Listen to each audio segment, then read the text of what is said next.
Hello students, welcome back to war room classes. आज से हम एक नई स्टार्टिंग करने जा रहे हैं। हमारे एक सब्सक्राइबर हैं, स्टूडेंट लगा लो, सब्सक्राइबर लगा लो, कृष्ण काद्यान। वो हमसे बार बार में ये बोल रहे थे कि सर बेसिक्स की वीडियो लाओ, बेसिक्स की वीडियो लाओ। जैसे कि बेसिक्स का मतलब जनरल स्टडीज़ की बेसिक्स की वीडियो लेक्चर्स हमें प्रोवाइड करो।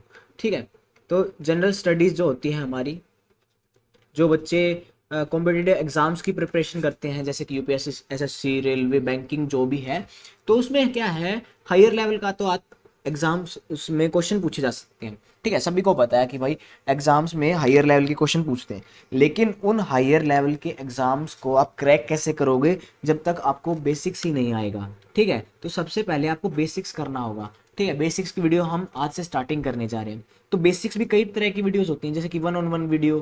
ठीक है, तो ज्योग्राफी की जैसे क्लास 6 की वीडियो है और चैप्टर 1 है the earth in the solar system, तो वो हमने बना दी। तो जो बेसिक, बिल्कुल बेसिक स्क्रैच से जो बच्चा पढ़ता है ना, उनके लिए तो हमने वीडियोस बना दी। लेकिन जिनको हल्का फुल्का पता है, अब आपको पता है प्लेनेट क्या होता है। ठीक है, अब मेरे को बताने की जरूरत ना पड़े कि प्लेनेट क्या होता है भाई। ठीक है, तो प्लेनेट जो है वो क्या होता है वो बताना नहीं है। तो हम क्या करेंगे, क्लास 6 की जितनी भी जितने भी लेक्चर्स हैं ज्योग्राफी के, ठीक है, जितने भी चैप्टर्स हैं वो हम एक वीडियो में कंप्लीट करा देंगे। ठीक है, ऐसे ही क्लास 7th की है, क्लास 8th की, ऐसे ही डिफरेंट डिफरेंट लेक्चर्स जैसे कि पॉलिटी के, हिस्ट्री के। ठीक है, एंड सो ऑन। और आपसे मैं हर एक वीडियो में एक बात और बोलता हूँ कि आपको किसी भी टॉपिक पे अगर वीडियो चाहिए एजुकेशन के, आप कमेंट सेक्शन में बताओ, हम वीडियो को बना देंगे आपके लिए। ठीक है, तो आज क्या करने वाले हैं, क्लास 6 करने वाले हैं, ज्योग्राफी करने वाले हैं और कंप्लीट करने वाले हैं जितने भी चैप्टर्स हमारे इसमें आएंगे। तो कृष्ण काद्यान जी, हम वीडियोस, हम बेसिक्स आपके लिए ले आए हैं जनरल स्टडीज के आज से। और दूसरी बात एक और, कि हम बाय फेस पढ़ाते थे। ठीक है, बाय फेस वीडियो लेक्चर्स आपको प्रोवाइड करते थे, जिससे क्या थोड़ा प्रैक्टिकल लगता था लेक्चर। ठीक है, अब आपको थोड़ा बोरिंग लग रहा होगा, लेकिन क्या है कि जो हमारे पास मोबाइल फोन है जिससे हम रिकॉर्ड करते हैं, उसके पास इतनी कैपेबिलिटी नहीं है कि वो इतने बड़े लेक्चर्स को रिकॉर्ड कर पाए। ठीक है, ठीक है भाई। तो जब हम कैपेबल हो जाएंगे, जब हमारे पास कैमरा आ जाएगा या फिर जो भी होगा आगे, हम आपको बाय फेस भी पढ़ा देंगे। ठीक है, और कोई प्रॉब्लम आए तो कमेंट सेक्शन में बता देना, इसका भी आंसर दे दूंगा। सारी प्रॉब्लम्स का मोस्टली मैंने आज आंसर दे दिया है। तो the earth in the solar system एक अच्छा चैप्टर है हमारा। जो हमारी अर्थ है वो सोलर सिस्टम का पार्ट है। तो सबसे पहले टॉपिक जो आता है वो आता है हमारा सेलेस्टियल बॉडीज का। सेलेस्टियल बॉडीज क्या होती हैं? Every object in the universe is called celestial bodies. देखो भाई, अलग अलग बुक के अकॉर्डिंग अलग अलग वो जो साइट होती है ना, उनके अलग अलग डेफिनेशंस होती हैं। तो आपको सिर्फ समझना है, आपको इस वीडियो के अकॉर्डिंग वीडियो देखकर लेक्चर में नहीं लिखना। ठीक है, मतलब कि आपको टेस्ट थोड़ी देना है कि आपको भाई the sun, the moon and all ये हर एक वर्ड पढ़ के और आपको एग्जाम क्रैक करना है। ठीक है, आपको लिखना है। अगर आप यूपीएससी वगैरह की प्रिपरेशन कर रहे हो, ठीक है, या फिर क्लास 6 के स्टूडेंट हो, क्या करते हैं क्लास 6 के स्टूडेंट भी तो आजकल तेज हैं, क्या करते हैं भाई, एक ही वीडियो देखी, सारी ज्योग्राफी कंप्लीट, चल अब नेक्स्ट वीडियो। एक एक वीडियो कोई नहीं देखता। तो भाई आपके लिए हमने डेफिनेशन प्रोवाइड कर रखी हैं, आप पढ़ सकते हो। आज की वीडियो हम उनके लिए बना रहे हैं जो बच्चे कॉम्पिटिटिव एग्जाम्स की प्रिपरेशन कर रहे हैं, जैसे कि एसएससी, रेलवे, बैंकिंग जो भी है। तो डेफिनेशन आपके सामने दे रखी है, नोट्स बना सकते हो। ठीक है, कोई दिक्कत नहीं है। सेलेस्टियल बॉडीज का समझ में आ गया क्या बोल रहा हूं मैं, कि जो भी ऑब्जेक्ट जो है हमारी यूनिवर्स में, उसको हम सेलेस्टियल बॉडी बोलते हैं। तो जो सन है, मून है, स्टार है, प्लैनेट्स है, ये सारी सेलेस्टियल बॉडीज बोलते हैं। तो स्टार जो है एक सेलेस्टियल बॉडी है, वो गैसेस से बना होता है। ठीक है, और उसकी खुद की हीट एंड लाइट होती है। ये सब आपको पता लग गया। हीट एंड लाइट खुद की क्यों होती है? उसके अंदर न्यूक्लियर रिएक्शंस होती हैं। ठीक है, न्यूक्लियर रिएक्शंस के कारण उसके पास खुद की हीट एंड लाइट होती है। ठीक है, तो सन जो है वो भी हमारा एक स्टार है। ठीक है, हमारे प्लैनेट्स जो हैं वो सन के अराउंड मूव करते हैं, तो सन एक स्टार हो गया। अब आपका एग्जाम में एक क्वेश्चन बनता है कि what is the closest star from the earth. Earth के क्लोजेस्ट स्टार कौन सा है? तो जब आप एग्जाम देखोगे या फिर कोई भी बुक देखोगे या फिर साइट्स पे ऑनलाइन गूगल पे चेक करोगे, तो वहां पर काफी सारी कंफ्यूजिंग इंफॉर्मेशन दे रखी है। तो आपको वो भी मैं सोल्व करके बता ही देता हूँ। तो देखो भाई, जो स्टार है क्लोजेस्ट फ्रॉम द अर्थ, वो है सन। सन सबसे क्लोज है अर्थ के स्टार में एज कंपेयर टू स्टार।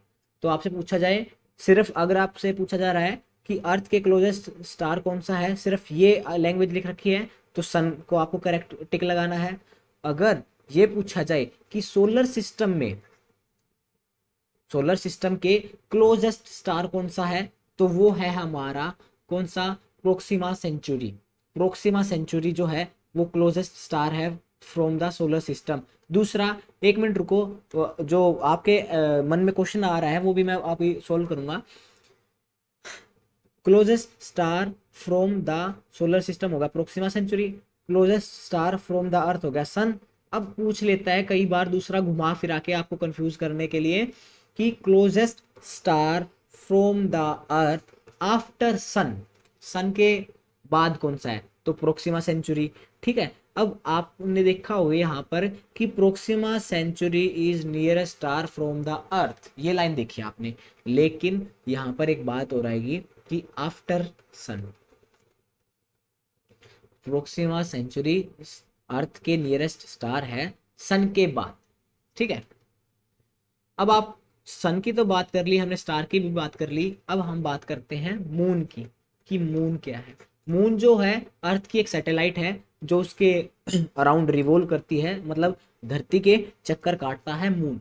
ठीक है, उसके डिफरेंट डिफरेंट शेप्स हैं, आपने देखा होगा कि कई बार तो चांद पूरा दिखता है आपको, कई बार आपको चांद दिखता ही नहीं, या फिर कई बार आपको आधा चांद दिखता है, या ठीक है, या फिर क्वार्टर दिखता है। तो अलग अलग शेप्स होती हैं अलग अलग टाइम के अकॉर्डिंग, तो वो बात कर लेते हैं। जब आपको चांद पूरा दिखता है उसे हम बोलते हैं पूर्णिमा, जब आपको चांद बिल्कुल ही नहीं दिखता उसे बोलते हैं हम अमावस्या। इंग्लिश में क्या बोलते हैं पूर्णिमा को, फुल मून। हिंदी में अमावस्या को क्या बोलते हैं, न्यू मून। ठीक है, इसकी डिफरेंट डिफरेंट स्टेजेस आपके सामने दे रखी हैं। ठीक है, इस कंसेप्ट को हम समझा देते हैं, कई बार कई वीडियोस में कई टीचर्स नहीं समझा पाते। मान लीजिए सन है, ये हमारी अर्थ है, तो यहाँ पर मून आ गया। अब मून का कंसेप्ट आपको समझाऊं तो मून के पास खुद की लाइट नहीं होती। ठीक है, वो सन से लाइट लेता है, सन से लाइट ली और फिर उसके रिफ्लेक्ट करता है, जिसके कारण हमें मून है वो चमकता हुआ दिखाई देता है। ठीक है, तो हम क्या सोचते हैं कि भाई मून तो चमक रहा है, इसके पास खुद की हीट एंड लाइट है, वो खुद की हीट एंड लाइट नहीं होती, मून के पास सिर्फ लाइट होती है जो सन से लेता है और उसको रिफ्लेक्ट करता है, जिसके कारण हमें वो चमकता हुआ दिखाई देता है। अब क्या है ये कंसेप्ट और देख लेते हैं। ये हो गया हमारा सन, ये हमारी होगी प्यारी अर्थ। ठीक है, ये हो गया हमारा चंदा मामा। ठीक है, मून। तो सन लाइट ली, तो लाइट ली तो इस पोर्शन में लाइट आ रही है, इस पोर्शन में लाइट आने के कारण जो हमें क्या है ये रिफ्लेक्ट होता नहीं दिखेगा, जिसके कारण न्यू मून बन जाएगा। ठीक है, न्यू मून आपको मैं पिक्चर में दिखाता हूँ, आपको और भी अच्छे से समझ में आएगा। तो ये क्या है, यहाँ पर देखो इस पोर्शन में, तो यहाँ पर जो हमारी सन की रेज आ रही थी, ये वाला एरिया पर लाइट पड़ रही है। ठीक है, ये वाली लाइट रिफ्लेक्ट हो रही है यहाँ पर, तो ये रिफ्लेक्ट हो रहा था तो अर्थ पे दिख ही नहीं रहा मून। ठीक है, अब ये पोर्शन देखो, अब यहाँ से सन की रेज आ रही हैं, तो यहाँ वाला जो पोर्शन था ना पूरा, इस पे अर्थ सन रेज पड़ रही है, मतलब सन रेज पड़ रही है, सन रेज पड़ रही है तो पूरा चांद दिख रहा है। यहाँ पर कुछ भी नहीं पड़ रहा था, मतलब रिफ्लेक्शन नहीं आ रही थी, तो कोई भी चांद नहीं दिख रहा था। तो ये कंसेप्ट होता है भाई जब फुल मून न्यू मून का, या फिर डिफरेंट डिफरेंट शेप्स का। अब बात करते हैं कॉन्स्टिलेशन। आपने देखा होगा रात में जब आप छत पे सोते हो तो जो हमारे स्टार्स है ना वो डिफरेंट डिफरेंट शेप्स बना लेते हैं। ठीक है, ये स्टार है, एक स्टार, दो स्टार, तीन स्टार, चार स्टार, पांच स्टार। तो ये जो है ना ऐसे सन जो है ना जो सॉरी स्टार्स जो है ना वो शेप्स बनाते हैं डिफरेंट डिफरेंट, कैसी भी शेप बनाए, तो उसे बोलते हैं हम कॉन्स्टिलेशन। ठीक है, कॉन्स्टिलेशन क्या होते हैं, वेरियस पैटर्न्स जब स्टार्स फॉर्म करते हैं, ग्रुप ऑफ स्टार्स, उसे हम कॉन्स्टिलेशन बोलते हैं। एग्जाम्पल के तौर पर उर्सा मेजर, बिग बियर एक कॉन्स्टिलेशन है। अब हमने मोस्टली कौन सा कॉन्स्टिलेशन सुना है, सप्तऋषि। ठीक है, हमारे जो टीचर थे वो हमें बताते थे भाई एक कॉन्स्टिलेशन होता है जो सप्तऋषि के नाम से जाना जाता है, और उसे क्वेश्चन मार्क की तरह देखा जाता है, कि क्वेश्चन मार्क की फॉर्म में वो होता है, दिखता है। ठीक है, अब आपको मैं दिखाऊं तो वो कुछ इस टाइप की शेप फॉर्म करता है। ठीक है,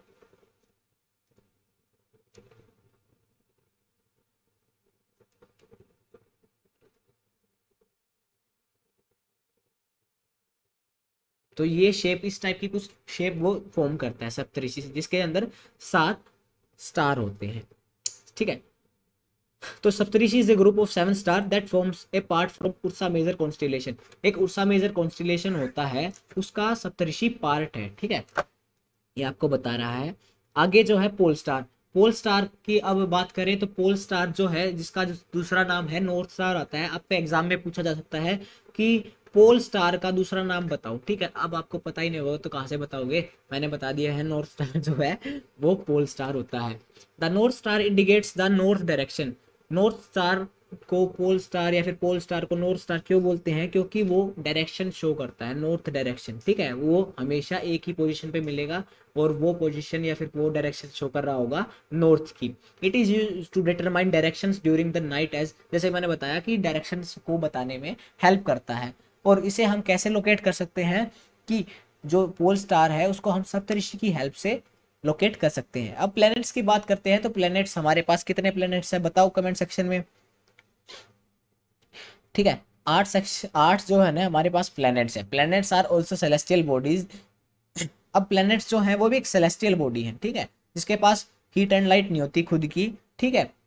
अब एक बात, एक नया यहाँ पर इंटरेस्टिंग फैक्ट आ रहा है हमारे पास। वीनस जो है ना वो सनसेट के कुछ टाइम पहले और सनसेट के कुछ टाइम बाद, ठीक है, दिखता है हमें, वीनस चमकता हुआ दिखता है। क्यों चमकता हुआ दिखता है ये बताओ भाई। वीनस जो है ना वो हॉटेस्ट प्लेनेट है। एक बार मैं आपको लोकेशन बता देता हूँ कि कैसे कैसे हमारे जो सोलर सिस्टम में सन है, सॉरी प्लैनेट्स है। तो सबसे पहले हमारे पास सन आता है, फिर आता है मरकरी, फिर वीनस, फिर अर्थ, फिर मार्स, फिर एक बेल्ट आती है एस्ट्रॉइड की, फिर जुपिटर, फिर सैटर्न, फिर यूरेनस, फिर नेपच्यून, ठीक है। अब इसकी एक मैं ट्रिक बता देता हूँ, इनको याद कैसे करते हैं इसके बाद, क्योंकि काफी सारे कंसेप्चुअल क्वेश्चंस बनेंगे, वो सोल्व हो जाएंगे। My very efficient mother just serve us nuts. My very efficient mother just serve us nuts. Mercury, Venus, Earth, Mars, Jupiter, Saturn, Uranus, Neptune. तो ये ऑर्डर है सन से, ठीक है। ये आप याद कर सकते हो या फिर नोट डाउन करनी है नोट डाउन कर लो। तो अब देखो भाई कि वीनस जो है वो मैं बता रहा हूँ हॉटेस्ट, सबसे हॉटेस्ट। ओके, हॉटेस्ट तो नहीं होना चाहिए क्योंकि मरकरी जो है ना वो सबसे पास में है, उसके बाद है वीनस। तो इसका लॉजिक समझाता हूँ, इसका कंसेप्ट समझाता हूँ मैं। तो मरकरी जो है वो सन के क्लोजेस्ट है, उसके बाद हमारा वीनस आता है। तो ये जो है वो हॉटेस्ट कैसे हो गया, ब्राइटेस्ट कैसे हो गया, कैसे हो गया। मरकरी के ऊपर कोई भी एटमॉस्फेयर नहीं होता, जो वीनस है ना उसके ऊपर CO2 होती है, ठीक है। CO2 का क्या करती है, ग्लोबल वार्मिंग सुना आपने, ग्लोबल वार्मिंग। ग्लोबल वार्मिंग कैसे होती है, CO2 जो है ना वो सनलाइट को ट्रैप कर लेती है। अब मान लीजिए यहाँ पर CO2 है, सनलाइट आई, इसको ट्रैप कर लिया अच्छे से। अब सनलाइट को ट्रैप कर लिया तो जो गर्मी है ना उसको बढ़ा देती है, तो जो इसलिए वो हॉटेस्ट या फिर ब्राइटेस्ट हो जाता है, जिसके कारण जो वीनस हमको शाम के टाइम पे भी दिखने को मिलता है। तो सोलर सिस्टम के अंदर 8 प्लैनेट्स हैं, मैंने आपको बता दिया। प्लैनेट्स की बात कर रही थी। The earth is also a planet, it gets heat and light from the sun, sun से हीट एंड लाइट लेती है। सन जो है वो नियरेस्ट स्टार है। Apart from the earth there are 7 other planets, 7 planets अलग हैं, ठीक है। Jupiter, Saturn, Uranus have rings. जो हमारे जुपिटर है, सैटर्न है या फिर यूरेनस है, उसके ऊपर रिंग्स होती हैं, ठीक है। किस चीज की रिंग्स हैं, स्मॉल स्मॉल डेब्रिस, ठीक है, छोटे छोटे कंकड़ पत्थर की वो हमें रिंग्स दिखती हैं दूर से। अब सोलर सिस्टम की बात करी जाए, सन और 8 प्लैनेट, सैटेलाइट और सेलेस्टियल बॉडीज को मिला के जैसे कि एस्ट्रॉइड और मेटेरॉइड, उनको हम सोलर सिस्टम बोलते हैं। तो सोलर सिस्टम क्या होता है, जो सन है, जो प्लैनेट्स हैं, जो इनकी सैटेलाइट्स हैं या फिर जितने भी सेलेस्टियल ऑब्जेक्ट्स जैसे कि एस्ट्रॉइड, मेटियोइड्स हैं, उनको कंबाइन कर देते हैं तो उनको हम सोलर सिस्टम बोलते हैं। आपके सामने हमने पिक्चर दे रखी है सोलर सिस्टम की। तो सन क्या है, सन की बात करते हैं। सन जो है centre of the solar system है। अब आप बोल रहे होगे कि भाई सन तो यहाँ पे है सोलर सिस्टम का, और सेंटर कैसे होगा, यहाँ पर आना चाहिए। तो ये आप जब आप बात करोगे ना, तो अगर मतलब बेसिकली जनरली देखो तो ये ऐसे है, ये सन है, ये इसके अराउंड प्लैनेट्स मूव करते हैं, ठीक है। इन फॉर्म्स को हम बोलते हैं ऑर्बिट्स, ठीक है। तो सन जो है सेंटर है, बहुत ज़्यादा हॉट होता है, ठीक है। क्यों होता है, न्यूक्लियर रिएक्शंस होती रहती हैं। अब आपसे एक क्वेश्चन पूछा जा सकता है कि अर्थ से सन की दूरी बताओ बच्चों, तो कितनी है, 150 मिलियन किलोमीटर। अब जो सन है हमारा, वो हीट एंड लाइट प्रोवाइड करता है हमें, ठीक है। प्लैनेट्स की बात करी जाए, 8 प्लैनेट हैं। सारे प्लैनेट्स आपको बता दिए कैसे हैं, और ये भी बता दिया कि फिक्स पाथ में जो है सन के अराउंड मूव करते हैं, और उनको हम बोलते हैं ऑर्बिट्स। मरकरी जो है वो सन के सबसे नियरेस्ट है, 88 डेज में जो है सन के अराउंड मूव कर लेता है, ठीक है। जैसे कि हमारी अर्थ जो है तो 365 डेज लगाती है अराउंड अप्रोक्स, ठीक है।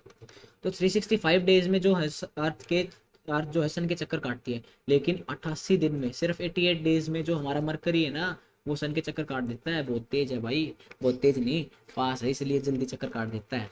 अब वीनस की बात करी जाए, वीनस जो है ना अर्थ का ट्विन बोला जाता है। अब आपसे पूछा जा सकता है एग्जाम में क्वेश्चन, लो भाई क्वेश्चन आ गया आपका कि what is the twin of earth, earth का जुड़वा भाई कौन है, या फिर अर्थ की जुड़वा बहन कौन है। तो वीनस जो है ना, वो अर्थ की जुड़वा बहन या भाई है, जो भी आपको लगाना है, क्योंकि इसका शेप और साइज जो है ना वो सिमिलर है अर्थ के, ठीक है भाई।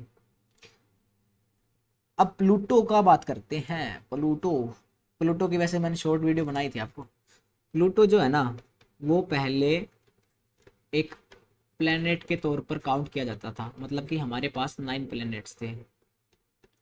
लेकिन जो मैंने बताई थी IAU इंटरनेशनल एस्ट्रोनॉमिकल यूनिट जो है वो आती है 2006 में, क्या कहती है कि हमारे पास तीन डेफिनेशंस होती हैं प्लैनेट्स की। ये तो इसका मान लो हमने स्फेरिकल शेप तो में तो है ये, मतलब कि साइज जो है ना इसका स्फेरिकल शेप में तो है, मूव करता है जगह, लेकिन जो ऑर्बिट वाला डेफिनेशन है ना वो पूरी नहीं कर रहा। तो उस दिन इन्होंने कह दिया कि प्लूटो भाई तू प्लेनेट नहीं है, निकल यहाँ से प्लेनेट की डेफिनेशन से। तो उन्होंने इसको दूसरा नाम दे दिया ड्वार्फ प्लेनेट। तो जो प्लूटो है वो एक ड्वार्फ प्लेनेट है, ठीक है भाई। प्लूटो की ये थी कहानी। अर्थ की बात कर लेते हैं। अर्थ जो है थर्ड नियरेस्ट है सन के, और फिफ्थ लार्जेस्ट है। ये बात नोट डाउन करते जाओ, बार बार मैं ये नहीं कहूँगा मैं कि ये एग्जाम में आएगा। अर्थ से ये पूछ लेगा कि अर्थ की कौन सी रैंक है लार्जेस्ट प्लेनेट पे, तो भाई फिफ्थ रैंक है। और स्मॉलेस्ट में कौन सी है ये बता दो, ये आपको कमेंट सेक्शन में बतानी है। आपसे क्वेश्चन भी पूछता जाऊंगा, कमेंट सेक्शन में बताते जाना। 8 में से 5 घटाओगे या फिर कुछ करोगे, जो भी करना है, हिंट दे दिया आपको। Its shape is described as geoid. अब अर्थ जो है उसकी शेप कौन सी है, जियोइड शेप है, जियोइड, जियोइड। जियोइड शेप क्या होती है वो बताता हूँ मैं आपको। अब आपने फोटोज तो देखे हैं भाई अर्थ के, ठीक है। आपको वो गोल दिखती है, गोल स्फेरिकल कुछ लगा लो, तो ये होती नहीं, गोल नहीं है हमारी अर्थ, ठीक है। जियोइड शेप है अलग सी। शॉर्ट्स वीडियो देख लेना, वारूम, ये क्या लिखना, वारूम क्लासेस अर्थ, ठीक है। शॉर्ट वीडियो आ जाएगी, वो देख लेना, अर्थ की जियोइड शेप पता लग जाएगी कैसे होती है। या फिर गूगल पे चले जाओ भाई, गूगल पे जाओ और लिख दो रियल शेप ऑफ अर्थ, पता लग जाएगी, आलू जैसी होती है, ठीक है। हाँ बता दी, जियोइड जो है आलू जैसी शेप होती है। हमारी अर्थ जो है उसी के पास लाइफ है, ठीक है, वही हमें लाइफ प्रोवाइड करती है मतलब। और एक और इंटरेस्टिंग फैक्ट बता दूं, ये जो हमारे एलोन मस्क भैया जी है ना, मार्स मार्स कर रहे, लाइफ बनाऊंगा लाइफ बनाऊंगा। कुछ थ्योरीज के अकॉर्डिंग मार्स पे कुछ बिलियन टाइम पहले लाइफ थी, ये बताया गया है, ठीक है भाई। एलोन मस्क भैया जाए इसलिए इस पे पड़े हुए हैं। लेकिन और एक और बताऊं रिसर्च, जो हमारा जुपिटर है ना उसकी एक सैटेलाइट है, मून है, मतलब कि उस पे भी लाइफ पॉसिबल है। कैसे है वो जो है ना, लाइफ पॉसिबल है फिलहाल, मतलब कि फिलहाल पॉसिबल है। तो वो जो मून है ना उसके ऊपर जो है ना वो ग्लेशियर्स है, बर्फ से ढका हुआ है। तो वो जो हमारे कोस्मोलॉजिस्ट हैं वो क्या कह रहे हैं कि भाई जो मून है ना इस पे ग्लेशियर है, ग्लेशियर के नीचे पानी मिलेगा पक्का, और इस पानी के अंदर कोई ना कोई लिविंग ऑब्जेक्ट तो होगी। ये सिर्फ एक थ्योरी है, देखते हैं रिसर्च आगे होगी तो बता देंगे। अर्थ के पास वाटर है, खुद का एयर है, ठीक है, जो कि सर्वाइवल के लिए एसेंशियल है, ठीक है, गैस ऑक्सीजन जो हम लेते हैं वो है इसलिए। The earth is also called a blue planet. Blue planet हम क्यों बोलते हैं, क्योंकि इसके अंदर मोस्टली जो है वो पानी है। थर्ड, ठीक है, थर्ड फोर्थ एरिया में, टू थर्ड एरिया में, सॉरी, टू थर्ड एरिया जो है वो हमारी अर्थ का कवर्ड है, ये देखो भाई, ठीक है, पानी से, इसलिए। The light of the sun takes off about 8 minutes, 8 minute लगती हैं। ये हमारा सन, ये हमारी प्यारी धरती, यहाँ से सनरेज पहुंचने में 8 मिनट लगती हैं, ठीक है। ये भी एग्जाम में क्वेश्चन आ सकता है कि बताओ हमारी अर्थ पर सूर्य से कितने टाइम में जो है रेज पहुंचती हैं। मून की बात करते हैं, मून जो अर्थ की एक सैटेलाइट है, सेलेस्टियल बॉडी है, अर्थ के अराउंड मूव करता है, 3,84,400 किलोमीटर है हमसे दूर, ठीक है। अर्थ से 1/4 डायमीटर है इसका। The moon has mountains, plains and depressions, ठीक है। चांद जो है ना, देखो एक बात बता देता हूँ मैं, मिथ होते हैं जैसे गणेश जी ने चांद को श्राप दिया था इसलिए वो ब्लैक दिखता है, फलाना दकड़ा, लेकिन हाँ मैं रिस्पेक्ट करता हूँ उनकी, लेकिन जो भी मिथ है इनकी, लेकिन जो अगर साइंटिस्ट की बात करी जाए तो उसके अंदर है ना भाई खड्डे हैं, ठीक है, खड्डे हैं, ठीक, या फिर माउंटेन्स भी हैं। तो क्या होता है जब सन की रेज पड़ती है ना, तो अब सन की रेज मान लीजिए माउंटेन था भाई, तो यहाँ पर तो नहीं दिख रही ना, तो यहाँ पर हमें ब्लैक पोर्शन नहीं दिखेगा मून का। अब यहाँ पर खड्डा है, खड्डे के ऊपर ऊपर तो लाइट पहुंच गई, अंदर नहीं पहुंची, तो अब यहाँ पर तो काला ही दिखेगा ना, इसलिए हमें जो है ना जो सन के जो मून है ना हमारा, वो ब्लैक ब्लैक दिखता है, जैसे कि ये देख रहे हो आप। तो ये सब था मून के बारे में। अब एस्ट्रॉइड की बात करी जाए, एस्ट्रॉइड क्या होते हैं, पत्थर होते हैं, ठीक है, जो मार्स और जुपिटर के बीच में है, ठीक है, वो मूव करते रहते हैं। जो हमारे प्लैनेट्स हैं, कई बार ये बोलते हैं साइंटिस्ट, ये कहते हैं कि जो एस्ट्रॉइड है ना वो कैसे बने, जो हमारे प्लैनेट्स है ना वो एक्सप्लोड हो गए, वो एक्सप्लोड होने के कारण जो ये बन गए। अब मीटियोर्स क्या होते हैं, मीटियोर्स जो है ना एस्ट्रॉइड से छोटे होते हैं। अब एक बात बता देता हूँ मैं आपको, एस्टीरियोइड, मीटियोइड, मीटियोराइट, ठीक है, मीटियोर,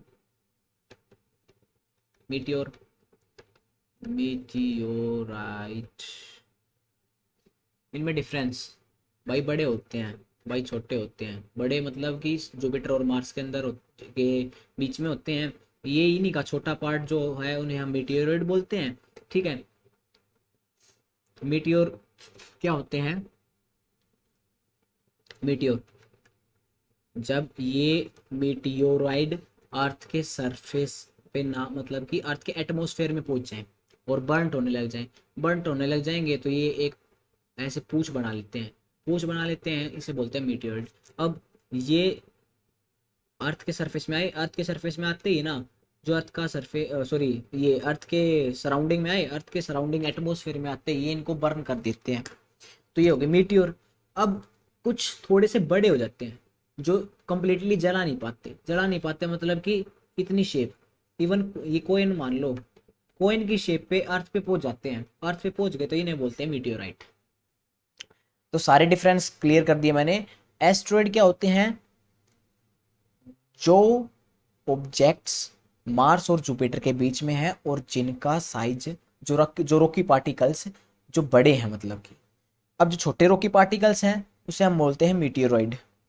अब वो मीटियोरॉइड अर्थ के अराउंड घूम रहे हैं, ठीक है भाई, कोई दिक्कत नहीं है, लेकिन जब वो सरफेस, वो सॉरी एटमॉस्फेयर में आ जाते हैं तो उसे मीटियोर बोलते हैं, और जब धरती पर गिर जाते हैं ना, सरफेस पे गिर जाते हैं, उसे बोलते हैं मीटियोराइट। तो सारे जो मैंने इनके डिफरेंसेस आपको क्लियर कर दिए, तो एस्ट्रॉइड बता दिया आपको, मीटियोराइड बता दिए। अब इस चैप्टर के मेन टॉपिक्स पर हम बात करते हैं। A cluster of million of stars from a white broad band in the sky which is known as Milky Way galaxy. अब हमारी गैलेक्सी का नाम पूछ लेगा, सीधी बता देता हूँ, इतना मत पढ़ो, मैं हूँ पढ़ने के लिए।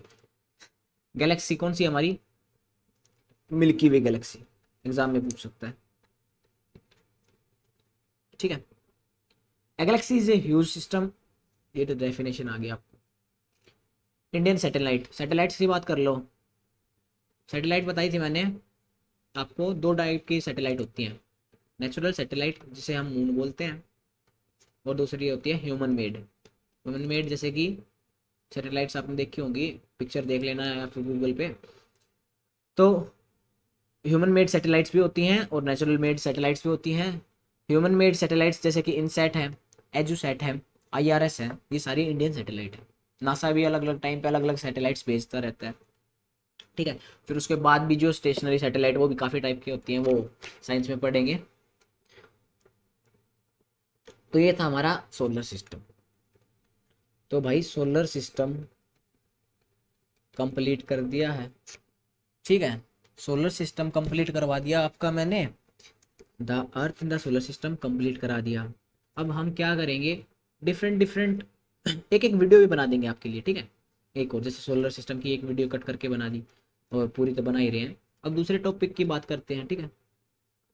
दूसरे टॉपिक की बात करते हैं तो ग्लोब, लैटिट्यूड एंड लॉन्गिट्यूड दूसरा चैप्टर है हमारा, ठीक है। Globe is a true model of the अर्थ। आपने देखा होगा, या फिर आप अपने टीचर से, अरे यार अब तो बड़े हो गए, अब टीचर्स कहाँ रह गए आपके पास गूगल के पास जाओ, गूगल ही है आपका टीचर, तो गूगल के पास जाओ और बोलो कि ग्लोब दिखाओ, तो ग्लोब देखोगे ना, तो ग्लोब जो है ना वो एक अर्थ जैसा ऑब्जेक्ट होता है, छोटा सा, ठीक है। अर्थ के जैसा एक तो मतलब क्या है, अर्थ का मॉडल जो होता है ना, उसे हम ग्लोब बोलते हैं, ठीक है। तो ग्लोब की अब एक्सिस होती है, ये देखो यहाँ पर मैं दिखा देता हूँ, टेंशन क्यों ले रहे हो। तो ये एक्सिस है, दो एक्सिस, जिस पे जो हमारी ये मॉडल है ना अर्थ का, ये डटा हुआ है, ठीक है। तो इसे इन्हें बोलते हैं हम एक्सिस, ठीक है। अब ये जो एक्सिस है ना, ये नॉर्थ पोल और साउथ पोल को शो करते हैं, ठीक है। The real earth has no such needle. अब ये मत मान लेना कि जो हमारी प्यारी धरती है वो भी, उसके पास भी नीडल लगी हुई है और उसको भी ऐसे सपोर्ट कर रखा किसी चीज ने, ठीक है। भगवान की तरह है भाई, ये जो हमारी अर्थ है ये हमारे सोलर सिस्टम में लटकी हुई है। तो नॉर्थ पोल साउथ पोल दो हैं, इमेजिनरी लाइन है, इक्वेटर एक इमेजिनरी लाइन है। अर्थ के ऊपर ऐसी कोई लाइन है नहीं, हम ह्यूमंस ने इमेजिनरी लाइन बना रखी है काफ़ी सारे कंसेप्ट को इजी बनाने के लिए, ठीक है, सीजन्स को समझने के लिए और काफ़ी सारी चीज़ें जो है। तो इक्वेटर क्या है, इक्वेटर बिल्कुल सेंटर से पास होती है, ये दो हेमिस्फेयर में डिस्ट्रीब्यूट कर देती है अर्थ को, नॉर्थ नॉर्थ हेमिस्फेयर और south hemisphere, equal equal halfs में, ठीक है। नॉर्थ हाफ को नॉर्दर्न हेमिस्फेयर बोलते हैं, साउथ को साउदर्न हेमिस्फेयर बोलते हैं, ये हो गया। इक्वेटर जो है एक इमेजिनरी सर्कुलर लाइन है, ठीक है, जिससे हम रेफरेंस मांगते हैं कई चीज़ों का। All parallel circles from equator up to poles are called parallel of latitude, latitudes are measured in degrees. अरे सारी बात पढ़ने की नहीं होती भाई, लो मैं समझाता हूँ आपको। ये होगी हमारी अर्थ, हमारी अर्थ होगी। अब इसके अंदर आता है इक्वेटर, जो बिल्कुल सेंटर से पास होता है, भाई बिल्कुल सेंटर से पास हो रहा है, ठीक है। चलो भाई आज बिल्कुल अच्छे से करते तुम्हारा काम, ठीक। ये लो भाई,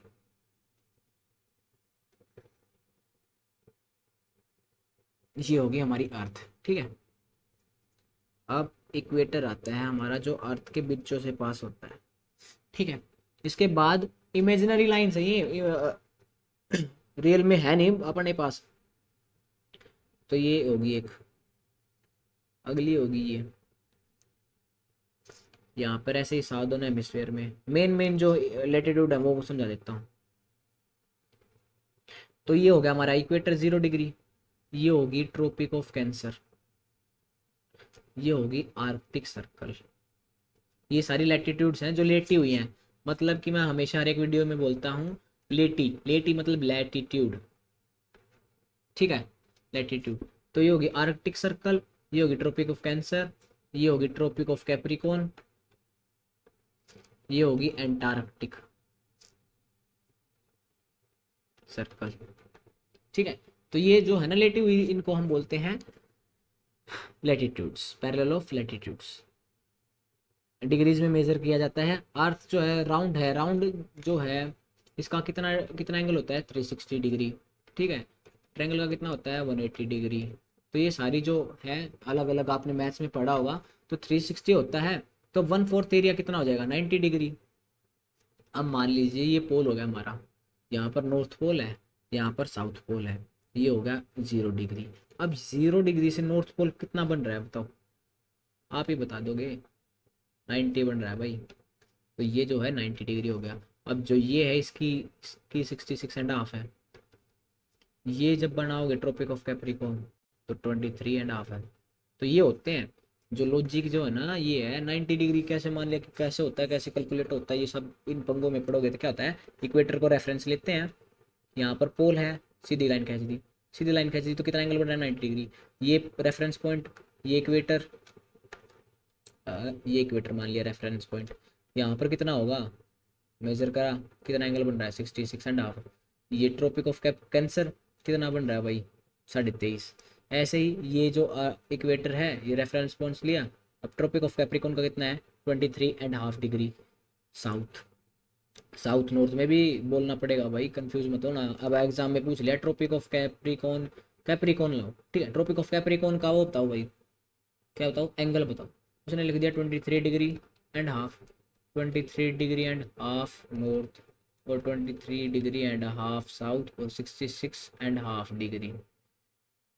तो कंफ्यूजिंग बनाने के लिए ऐसे हो जाएगा। तो साउथ जो होगा ना वो ट्रॉपिक ऑफ कैप्रिकॉर्न होगा, नॉर्थ होगा कैंसर हो जाएगा, 66.5 नॉर्थ में आर्कटिक हो जाएगा, 66.5 डिग्री साउथ में एंटार्क्टिक हो जाएगा। तो ये सारे बेसिक्स थे आपके लिए। अब हमारी बात आती है नॉर्थ लैटिट्यूड्स, साउथ लैटिट्यूड्स हो गया भाई। ये भी इंपॉर्टेंट पैरेलल लाइंस होगी। ट्रॉपिक ऑफ कैंसर जो है इतनी है, ट्रॉपिक ऑफ कैप्रिकॉर्न ये है, फलाना है, एक आर्कटिक सर्कल ये है, एंटार्क्टिक सर्कल ये है। एक बार मैं आपको टाइम दे देता हूँ पढ़ने के लिए, 2 सेकंड का, 1 2 होगी टाइम। वीडियो को पॉज कर लिया करो अगर कुछ आपको देखना हो तो। अब हीट जोन्स ऑफ अर्थ की बात करते हैं। तो अर्थ के पास डिफरेंट डिफरेंट हीट जोन्स होते हैं, ठीक है। एक बार आपको फिर दिखा देता हूँ मैं। देखो भाई अगर किसी को उतारना है, किसी को पढ़ना है तो वीडियो यहाँ पर पॉज कर लो, वरना मैं फिर सीधा डायग्राम से आपको समझाने वाला हूँ, ठीक है। तो जो हमारा ये हमारी अर्थ, तो अर्थ के अंदर टोरिड जोन, ठीक है, और temperate zone, frigid zone, 3 zone होते हैं। तो ये देखो अब बात कर लेते हैं इनकी।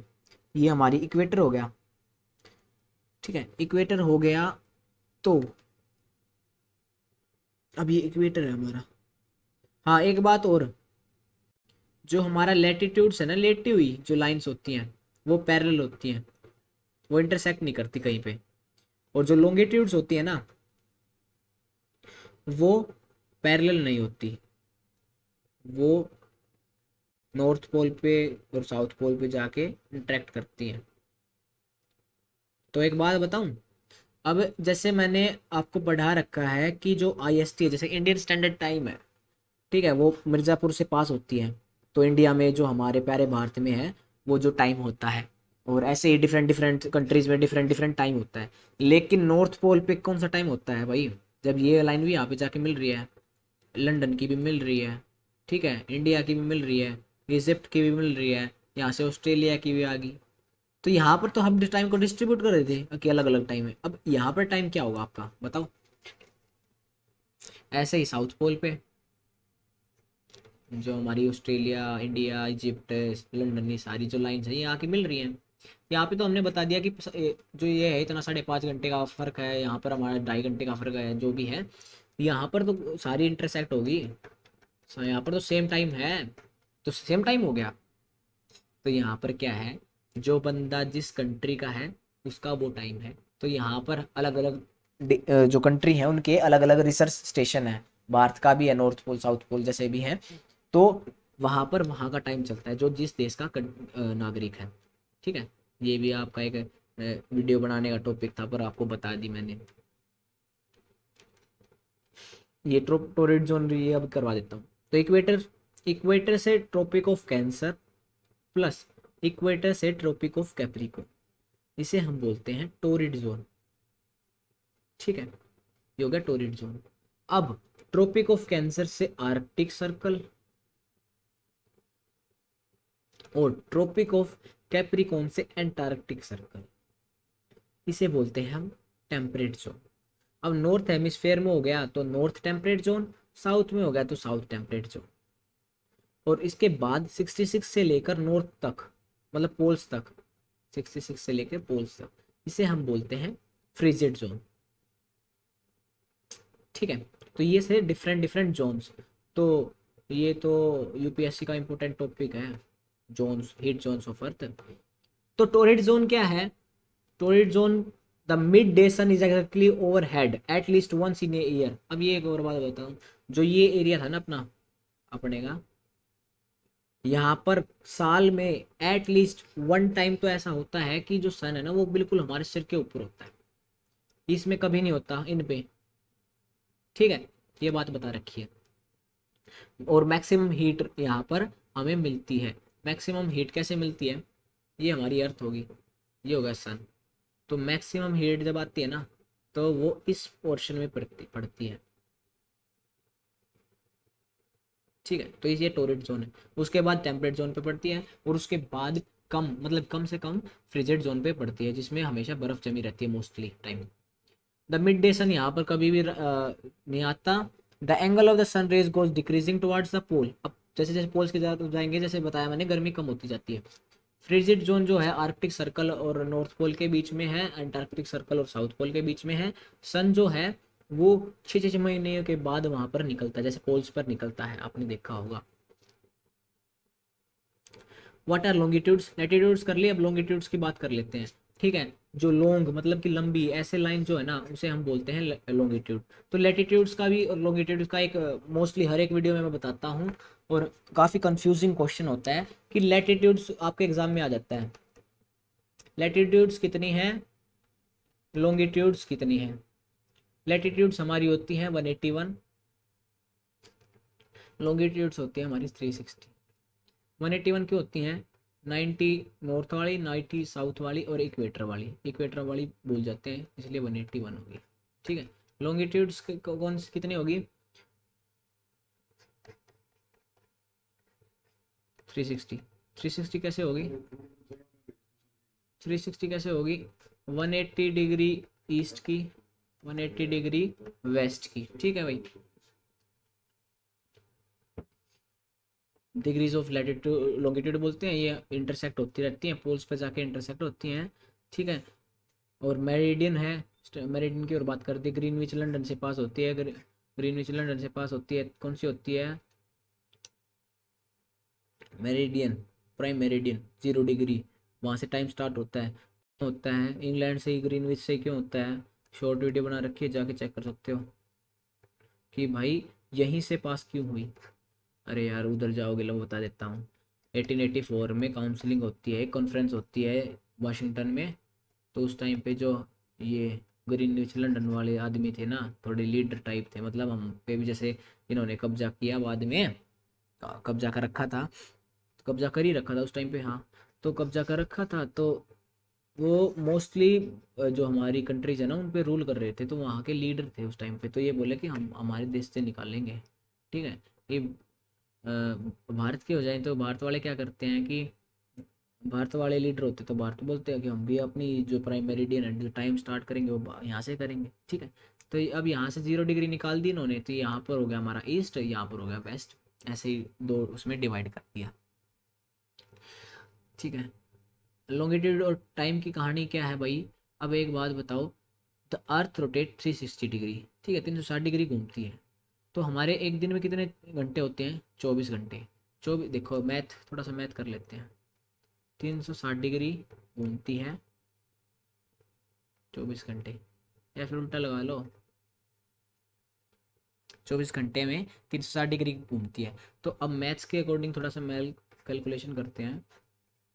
तो 15 डिग्री आती है 1 घंटे के लिए, ठीक है। 1 डिग्री कितनी आई, 4 मिनट के लिए। कैसे आई, 15, कितने घंटे थे, एक घंटे में कितनी मिनट होती है, 60, 15 × 4 = 60।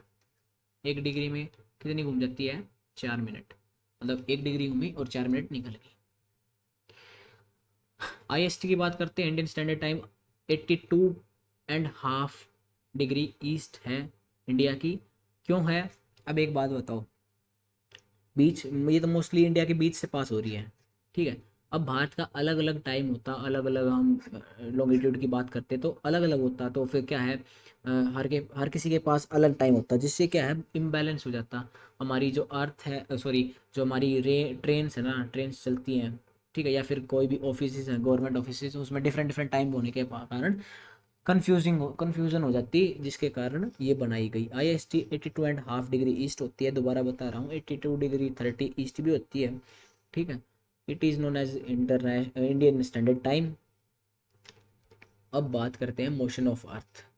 Motion of earth, earth has 2 type of motion, 2 type के मोशन है, रोटेशन और revolution. Rotation is the movement of earth in its axis. अब जो हमारी अर्थ है ना, ये देखो, ये होगी हमारी अर्थ, एक्सिस है, मतलब ये वाले जो एक्सिस मैंने बताए थे ना ग्लोब में, एक्चुअली होते नहीं, इमेजिनरी है।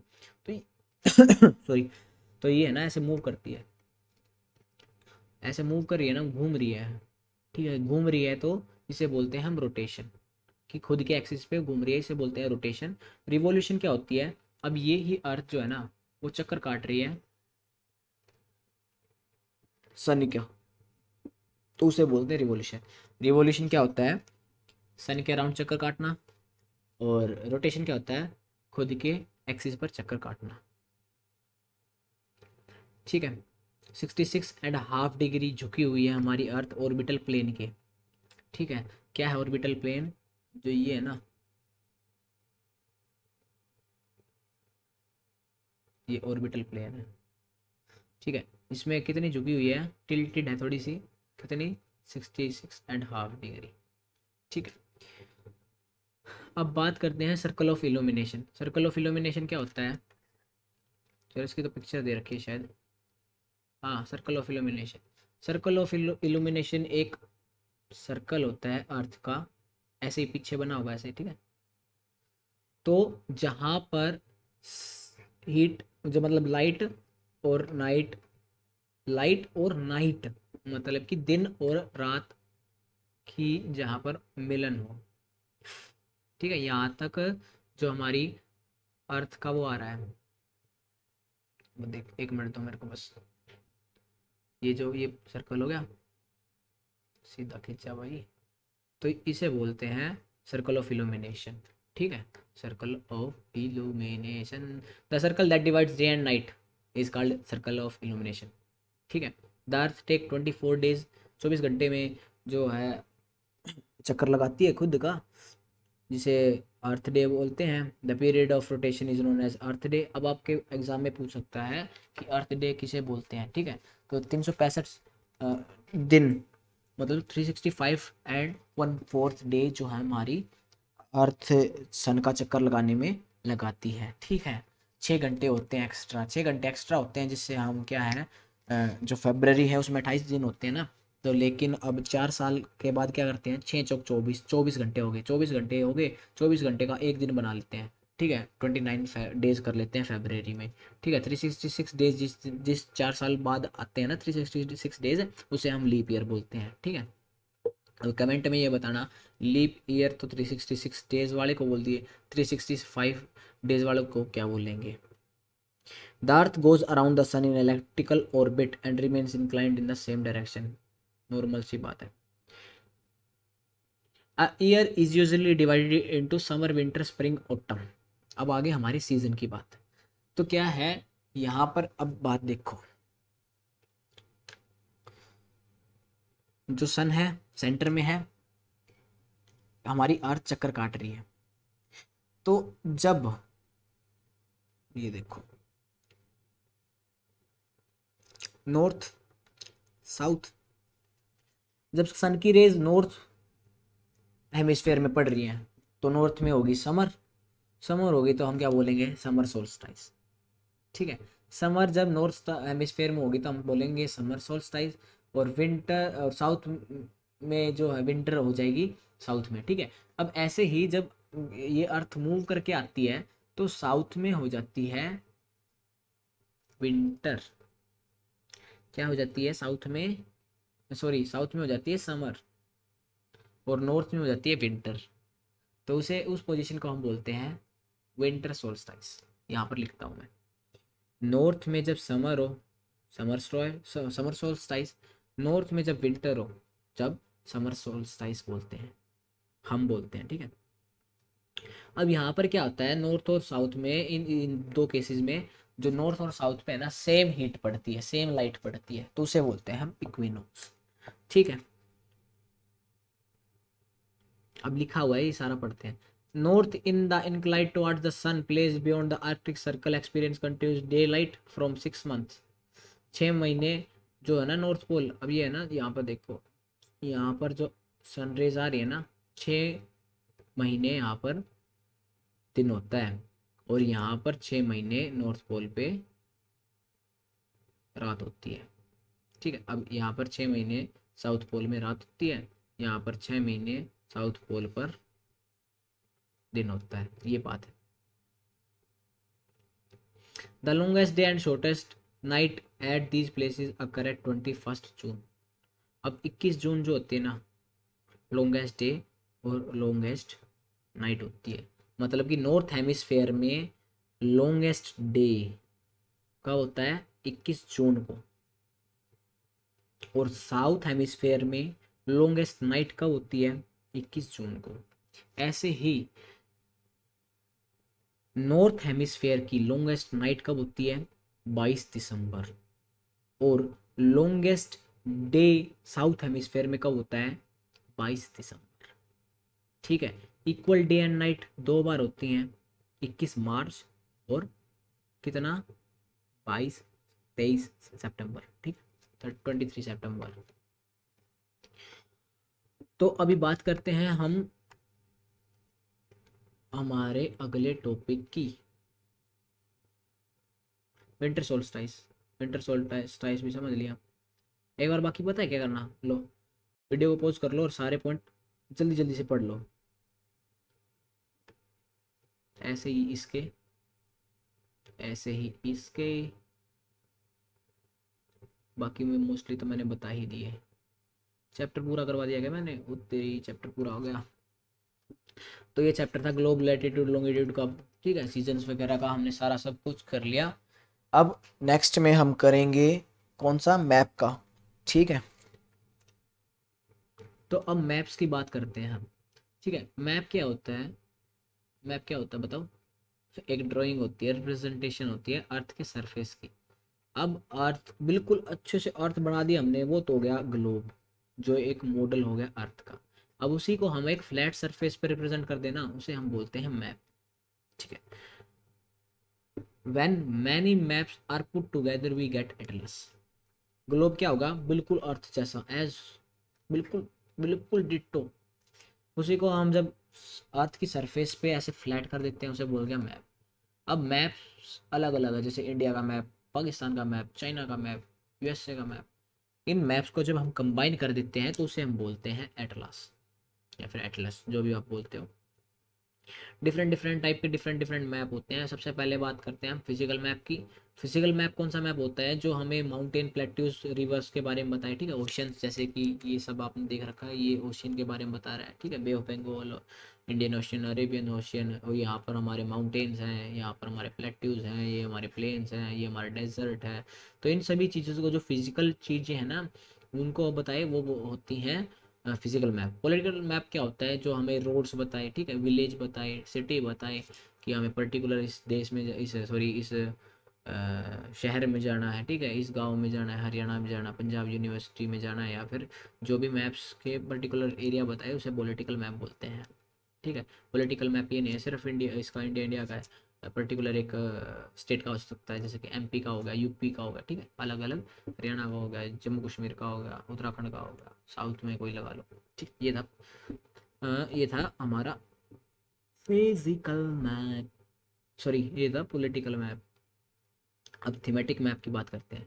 थीमेटिक मैप कौन से होते हैं? जो रेनफॉल के बारे में बताए, ठीक है, जो फॉरेस्ट को बताए, इंडस्ट्रीज को बताए, इन सभी जो थीम बताए ना देश की, उनको बोलते हैं हम थीमेटिक मैप, ठीक है। कंपोनेंट ऑफ मैप क्या होते हैं? डिस्टेंस। डिस्टेंस क्या होता है? स्केल। अब एक बात बताओ, हमारा प्यारा भारत जो है वो इतना बड़ा है, कितना बड़ा है, ठीक है, 3214, ठीक है, इतना लंबा किलोमीटर का वो होता है। तो इतने बड़े उसको सिर्फ हमने इसमें रिप्रेजेंट कर दिया, तो इस रेशियो को हम बोलते हैं स्केल, ठीक है।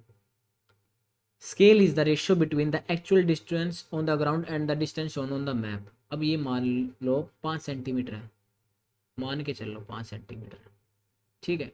और अब भारत जो हमारा इतना थाउजेंड्स ऑफ किलोमीटर में है, तो इनकी रेशियो को हम जब हम करते हैं तो उसको बोलते हैं हम डिस्टेंस, ठीक है। We can calculate the distance between, sorry sorry sorry कहाँ पहुंच गए, we can calculate the distance between any two places on a map if we know the scale, ठीक है, सिंपल सी बात है।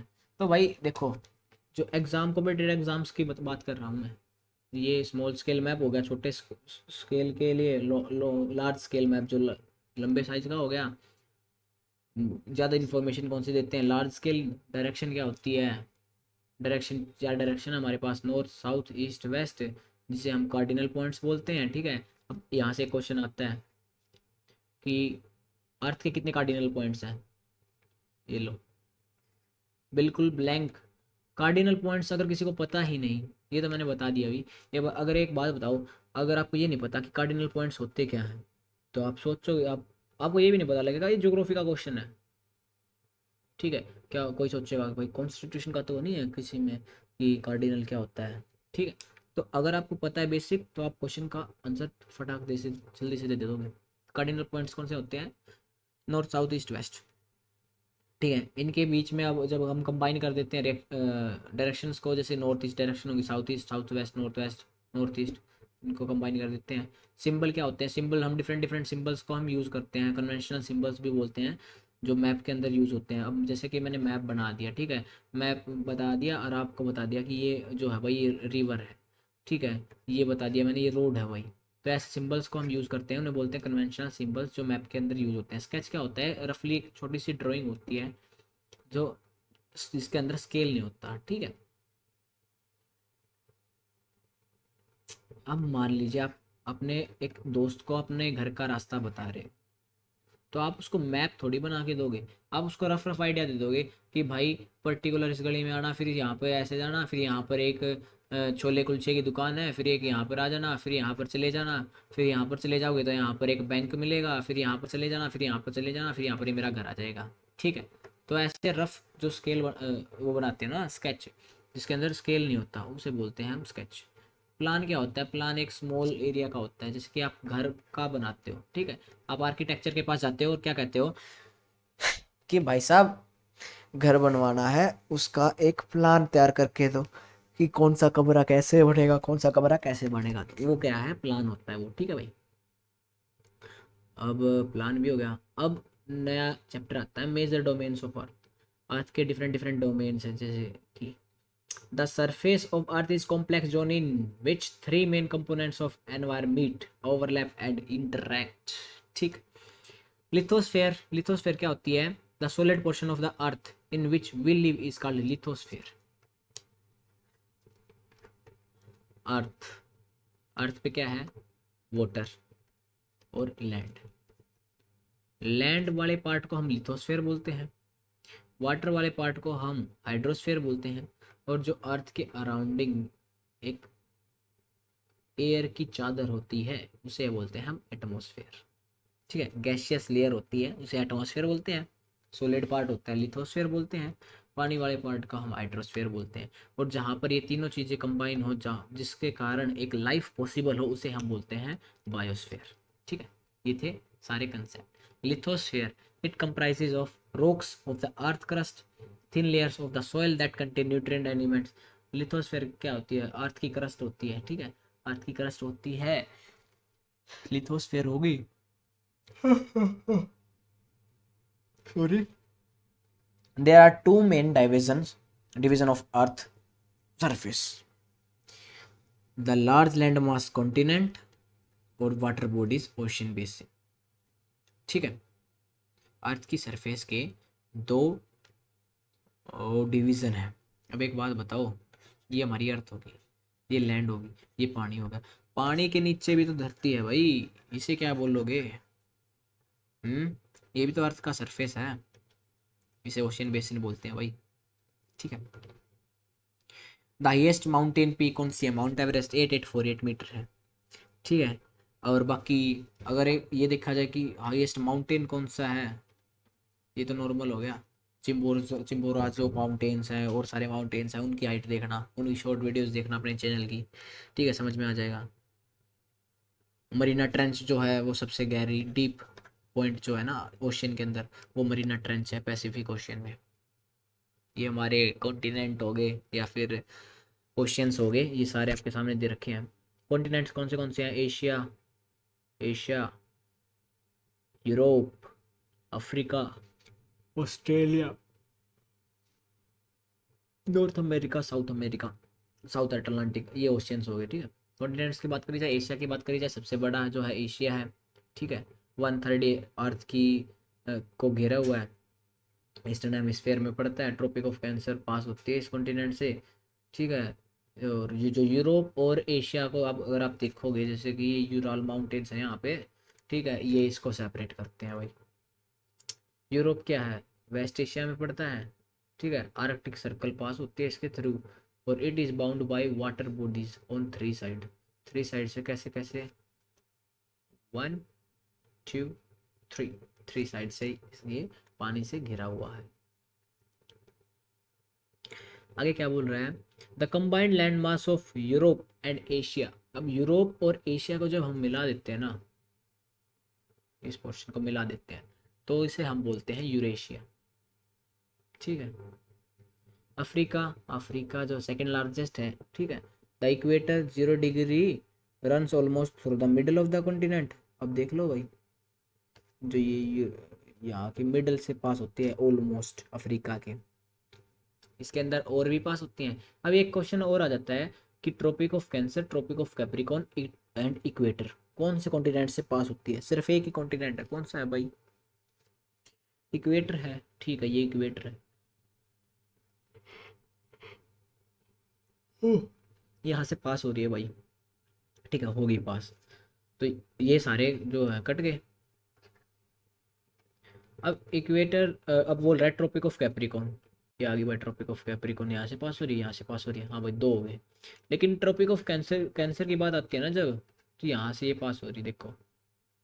ठीक है, अब यहाँ से ये इसमें पास नहीं हो रही, तो सिर्फ अफ्रीका ऐसा कॉन्टिनेंट है जहाँ से ट्रॉपिक ऑफ कैंसर भी पास हो रही है, ट्रॉपिक ऑफ कैप्रिकॉर्न भी पास हो रही है, और हमारा इक्वेटर भी पास हो रहा है। तो ये था अफ्रीका के बारे में। ये आगे क्वेश्चन करवा दिया मैंने। सारा डेजर्ट जो वर्ल्ड्स लार्जेस्ट डेजर्ट है, हॉट डेजर्ट, वो अफ्रीका में है। ठीक है, the continent is bound all the sides of the ocean and seas. अब जो अफ्रीका है भाई, अफ्रीका वालों, ये देखो ना, ये जो है ना, ये समुद्र से घिरा हुआ है। ठीक है, अब कौन सा टॉपिक आ गया? नॉर्थ अमेरिका आ गया। नॉर्थ अमेरिका जो है थर्ड लार्जेस्ट कॉन्टिनेंट आ गया। थर्ड लार्जेस्ट कॉन्टिनेंट क्या होता है? कौन सा होता है थर्ड लार्जेस्ट? नॉर्थ अमेरिका है भाई। ठीक है, ये पूछ लेंगे। It is linked to the South America by a narrow strip of land, isthmus of Panama. अब आपसे एक क्वेश्चन पूछ लेगा कि नॉर्थ अमेरिका को साउथ अमेरिका से क्या जोड़ता है? एक नैरो स्ट्रिप जोड़ती है, कौन सी है? तो वो है इस्थमस ऑफ पनामा। ठीक है, isthmus of Panama. The continent lies completely in northern and western hemisphere, ये भी नॉर्मल बात थी। 3 ओशियंस सराउंड द कॉन्टिनेंट, ये भी नॉर्मल बात है भाई आपके लिए, तो आपने तो स्क्रैच वाली वीडियोस देख ली होंगी, क्योंकि it is bound from east by Atlantic Ocean from by Pacific Ocean and north by Arctic Ocean. South America की बात करी जाए, सदर्न हेमिस्फीयर में है इसलिए साउथ अमेरिका बोलते हैं। द एंड्स जो वर्ल्ड्स के लार्जेस्ट माउंटेन रेंज है ना, वो यहाँ पर मिलते हैं भाई। ठीक है, ये देखो ये वाली जो है ना यहाँ पर इतनी लंबी है, पीछे जो एंड्स ये माउंटेन रेंज है, एंड्स ये वर्ल्ड की लॉन्गेस्ट माउंटेन रेंज है। तो लॉन्गेस्ट माउंटेन रेंज कौन सी है? एंड्स। ठीक है, south America has world largest river. South America के पास वर्ल्ड लार्जेस्ट रिवर भी है। कौन सी है बताओ? Amazon river.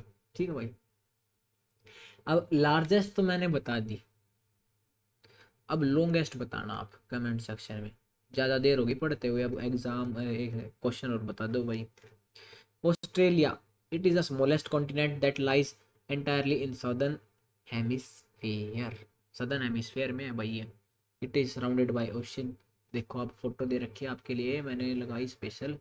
तो चारों ओर से ऑस्ट्रेलिया जो पानी से घिरा हुआ है, इसका दूसरा नाम जो है आइलैंड कॉन्टिनेंट है। ठीक है, ओशिनिया भी बोल देते हैं। एंटार्क्टिक बात करी जो साउदर्न हेमिस्फीयर में है, साउथ पोल यहाँ पर लाई करता है। There are no permanent human settlement, क्योंकि वहाँ पर बहुत ज़्यादा ठंड पड़ती है। ठीक है, सर्वाइव नहीं कर सकते वहाँ पे हम। ठीक, अब एक many countries have research stations in Antarctica. अब काफ़ी सारे कंट्रीज़ के है ना डिफरेंट डिफरेंट रिसर्च स्टेशंस हैं वहाँ पे। ठीक है, रिसर्च करने के लिए। इंडिया में भी है, इंडिया के भी हैं। इंडिया के जैसे कि मैत्री है, दक्षिण गंगोत्री है, ये वहाँ के रिसर्च सेंटर्स के नाम हैं। ठीक है, hydrosphere, the earth is called blue planet. सभी को पता है ब्लू प्लैनेट क्यों कहते हैं, थोड़ी देर पहले ऊपर करवाया था मैंने। क्योंकि 71% से ज़्यादा जो है ना वो वाटर से है, और 29% ही सिर्फ इस पे अर्थ है। और 97%, more than 97% of earth water is found ocean. अब 97% जब बात करते हैं ना, हाइड्रोस्फेयर की बात कर रहे हैं तो पानी की बात करेंगे, तो 97% जो है ना वो ओशियन का खारा पानी है। फ्रेश वाटर कितना है? सिर्फ 2.5%। ठीक है, ये भी डाटा ऊपर नीचे होगा अब तो। ओशन की बात करें, ओशन जो है ना हाइड्रोस्फीयर के मेजर पार्ट हैं। Three chief movements of ocean waterways, waves, tides और ओशन करंट्स। अब ओशन के अंदर तीन तीन चीज़ें चलती हैं। क्या क्या चलती हैं? वेव्स चलती हैं, टाइड्स चलती हैं और ओशन करंट्स चलते हैं। अब 5 मेजर ओशियंस हैं हमारे पास: Pacific Ocean, Atlantic Ocean, Indian Ocean, Southern Ocean and an Arctic Ocean. ठीक है, अटलांटिक ओशन जो है, ये देखो आप, ये देख रहे हो ना, ये अटलांटिक ओशन है। अब इनको डिफरेंट डिफरेंट नेम दे देते हैं। ठीक है, north Atlantic ocean, south Atlantic ocean, north Pacific. ठीक है, बाकी मेन 5 ही हैं। ठीक है, लार्जेस्ट ओशियन कौन सा है? अर्थ का पैसिफिक ओशन। मरीना ट्रेंच इसी के अंदर है। मरीना ट्रेंच क्या है? डीपेस्ट पार्ट है अर्थ का।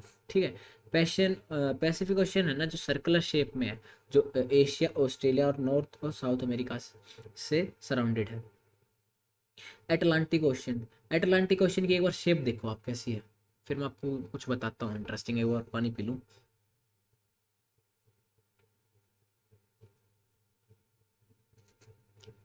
तो भाई देख लिया आपने अटलांटिक ओशन की शेप? ठीक है, मैं ऐसे बना रखी है। अटलांटिक ओशन भाई एस शेप का है। ठीक है, एस शेप का है, ये देखो। ठीक है, सेकंड लार्जेस्ट ओशन जो है ना वो अटलांटिक ओशन है। और इसमें क्या इंपॉर्टेंट है बताने के लिए आपको, from the point of view of commerce it is the busiest ocean, ये बात। ठीक है, अब हमारा अमेरिका हो गया, यूरोप हो गया। ठीक है, यहाँ पर लेबर के लिए तो जो है ना ये सबसे बिजिएस्ट जो है सी रूट है यहाँ पर इसका। ठीक, अब नेक्स्ट जो बात करते हैं हम इंडियन ओशन की। इंडियन में provide, it is the only ocean, सिर्फ ये एक ऐसा ओशन है जो भारत के नाम पर पड़ा है, मतलब किसी कंट्री के नाम पे पड़ा है, जो कि भारत है। The shape of ocean is triangular, इसकी शेप जो ट्रायंगुलर है। अब आपसे पूछा जा सकता है एग्जाम में कि कौन से ओशन की शेप जो है वो ट्रायंगुलर है, तो वो है Indian ocean. In the north it is bound by Asia, और वेस्ट में अफ्रीका और ऑस्ट्रेलिया से बाउंडेड है। तो चलिए अब सदर्न ओशन की बात करते हैं। सदर्न ओशन क्या है, कैसे क्या कुछ होता है इसमें। Southern ocean basically Antarctic ocean को बोलते हैं। ठीक है, एंटार्क्टिक ओशन को हम सदर्न ओशन बोलते हैं। और 60 डिग्री से लेकर साउथ तक, मतलब कि जो हमारा एंटार्क्टिक सर्कल है उससे लेकर हमारे साउथ पोल तक हमारा सदर्न ओशियन आता है उसके अंदर, ठीक है। अब आगे आता है हमारा आर्कटिक ओशन। आर्कटिक ओशन कौन सा है? It is located with in the Arctic circle और नॉर्थ पोल। जो आर्कटिक सर्कल से लेकर हमारा नॉर्थ पोल तक का एरिया है उसके अंदर जो बेसिकली जो ओशन पाया जाता है उसे हम बोलते हैं आर्कटिक ओशियन, ठीक है। It is connected with the Pacific ocean, ठीक है। आर्कटिक सर्कल जो है वो, देखिए अभी आर्कटिक ओशियन है जैसे कि, ठीक है। आर्कटिक ओशियन जो है वो पैसिफिक ओशियन से कनेक्टेड है, ठीक है। तो कौन सी स्ट्रेट से कनेक्टेड है? ठीक है, वो है बेरिंग स्ट्रेट। ये आपसे एग्जाम में पूछा जा सकता है कि जो हमारा पैसिफिक ओशन है और जो हमारा आर्कटिक ओशन है वो एक नैरो स्ट्रेट से कनेक्टेड है, वो कौन सी स्ट्रेट है, ठीक है। अब आते हैं हम एटमोसफेयर पे। The earth is surrounded by layer of gases called atmosphere. आपने देखा है कि जो हमारी अर्थ है वो, उसके ऊपर कई सारी लेयर्स हैं, ठीक है। उन लेयर्स जैसे कि एक लेयर है ओजोन लेयर हमारी, ठीक है। ओजोन लेयर जो हमें अल्ट्रा वायलेंट रेडिएशन से बचाती है, ठीक है। तो अभी बात करते हैं उसकी हम। अब बेसिकली हमारे पास 5 इंपॉर्टेंट लेयर्स होती हैं, ठीक है। कौन सी? ट्रोपोस्फेयर, स्ट्रेटोस्फेयर, मीजोस्फेयर, थर्मोस्फेयर और एक्सोस्फेयर, ठीक है। ये सारी हमारे पास डिफरेंट डिफरेंट लेयर्स हैं। अभी बोलता है जो हमारा एटमॉस्फेयर है ये कई थाउजेंड किलोमीटर्स तक स्ट्रेच्ड है, ठीक है। स्ट्रेटोस्फेयर, ट्रोपोस्फेयर, मेसोस्फेयर, थर्मोस्फेयर हमारी लेयर्स हैं। और जो the atmosphere is composed of 78% oxygen. हमारा जो एटमॉस्फेयर है वो 78% उसके अंदर नाइट्रोजन है, 21% ऑक्सीजन है और 1% जो है वो अदर गैसेज है, ठीक है। ऑक्सीजन जो है हमें सांस लेने के लिए ज़रूरत पड़ती है ऑक्सीजन की, ठीक है। और जो ग्रोथ होती है लिविंग ऑर्गेनिजम्स की, वो उसके लिए कौन सी गैस चाहिए? उसके लिए चाहिए हमें नाइट्रोजन। जो नाइट्रोजन है वो लिविंग ऑर्गेनिज्म की ग्रोथ में हेल्प करती है। कार्बन डाइऑक्साइड CO2 जिसे हम बोलते हैं, कार्बन डाइऑक्साइड जो है वो फोटोसिंथेसिस प्रोसेस में यूज होती है, तो जो प्लांट्स की ग्रोथ है उसके लिए एसेंशियल है, ठीक है। बायोस्फेयर, बायोस्फेयर जो मैंने बताया था आपको कि एटमॉस्फेयर, हाइड्रोस्फेयर और लिथोस्फेयर, जहाँ पर ये तीनों चीज़ें मिलती हैं उसे हम बायोस्फेयर बोलते हैं, ठीक है। ये जो जोन होता है ना, यहाँ पर लाइफ सपोर्ट होती है, ठीक है। It is the zone that life that is unique to the plant and exist. हम बात करते हैं, it is important to maintain the balance of nature between land, air and water. को नॉर्मल सी बात है। ग्लोबल वार्मिंग जो होती है वो, ग्लोबल वार्मिंग जो है, ग्लोबल वार्मिंग जो है एक रीज़न है जिससे हम जो अपने बायोस्फीयर को डिस्ट्रॉय कर रहे हैं। एग्जांपल दे रखा है इन्होंने, ठीक है। तो बायोस्फीयर को हम पोल्यूट करते हैं, ठीक है, जिसके कारण ये खराब हो रहा है दिन प्रतिदिन। तो ये सिर्फ नॉर्मल सी बातें हैं, इतनी इम्पोर्टेंट नहीं है। हमारे लिए इम्पोर्टेंट है, फ्यूचर जनरेशन के लिए इम्पोर्टेंट है, ठीक है। एग्जाम के पॉइंट ऑफ व्यू से इतना कुछ नहीं है। Major landforms of the earth. अब हम अर्थ की लैंड फॉर्म्स करेंगे, ठीक है। Earth surface is not same everywhere. आपने देखा होगा कहीं पे माउंटेन्स होते हैं, ठीक है, कहीं पे खड्डे होते हैं, ठीक है, कहीं पे वैलीज होती हैं, ठीक है। तो हमारी अर्थ जो है वो हर जगह से सेम नहीं है, मतलब प्लेन भी नहीं है, कहीं पर प्लेन्स भी तो हैं। तो अलग अलग लैंड फॉर्म्स हैं अलग अलग एरियाज में। तो जो लैंडफॉर्म्स हैं वो दो रीजन से बनते हैं। एक प्रोसेस लगा लीजिए, दो प्रोसेस होती हैं, internal process and external process. Internal process क्या होती है? The upliftment and sinking of earth surface at several places. मान लीजिए इंटरनल प्रोसेसेस क्या बोल रहा है ये, इंटरनल प्रोसेसेस की जो अर्थ है ना अपलिफ्ट हो जाती है, उबर गई, ठीक है, या फिर नीचे सिंक होगी। तो ये जो दो प्रोसेसेस है ना, इससे क्या बन जाता है? जैसे अगर अपलिफ्ट हो गई तो माउंटेन बन गया, ठीक है। नीचे अगर धस गई तो क्या है? वैलीज बन गई, ठीक है। तो ये दो जो इंटरनल प्रोसेस है ये। एक्सटर्नल प्रोसेस क्या है? Wearing down and rebuilding of the land surface. अब मान लीजिए आपने देखा होगा कई बार जो हमारे डायनासोर्स थे वो जमीन के नीचे चले गए, तो अब वो काफ़ी नीचे चले गए। तो क्या होता है कि ये मान लीजिए हमारी लैंड है, अगली बार यहाँ पर अलग से एक दूसरी सरफेस आ जाती है लेयर की, कुछ साल बाद एक अनदर सरफेस आ जाती है, फिर अनदर सरफेस आ जाती है, तो ऐसे रिबिल्ड होता रहता है, ठीक है।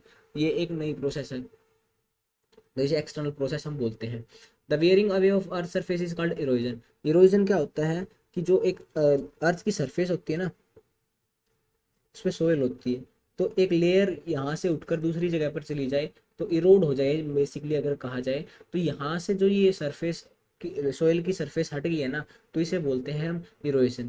ठीक है, और जहाँ पर ये जाकर सेटल डाउन होएगी ना, उसे बोलते हैं हम डिपोजिशन। ठीक है, these two processes are carried out by running water, ice and wind. अभी इरोजन जो है कैसे होती है, देखिए आपने देखा होगा रेगिस्तान में, जो हमारा राजस्थान का एरिया है वहाँ पर आपने देखा होगा जो बेसिकली सैंड ड्यून्स है ना, सैंड ड्यून्स, वहाँ पर जैसे हवाएं चलती हैं तो ये लेयर्स को उठा के वो दूसरी जगह सेटल कर देते हैं। ठीक है, हरियाणा का एरिया देखा होगा आपने, वैसे राजस्थान से जो हवाएं चलती हैं तो यहाँ पर ये मिट्टी को लेकर चलती हैं, तो कुछ एरियाज जहाँ पर कई साल पहले मतलब मिट्टी का कुछ था ही नहीं, आज वहाँ पर रेगिस्तान बन गया है। ठीक है, तो कैसे ये इरोजन के कारण होता है। ठीक है, अब ये क्या बोलता है, a hill is a land that rises higher than surrounding area. A steep hill with an elevation of more than 600 meter is termed as mountain. अब एक आपको कंफ्यूजन होती होगी कि हिल जो है और माउंटेन जो है, ठीक है, उसमें क्या डिफरेंस है।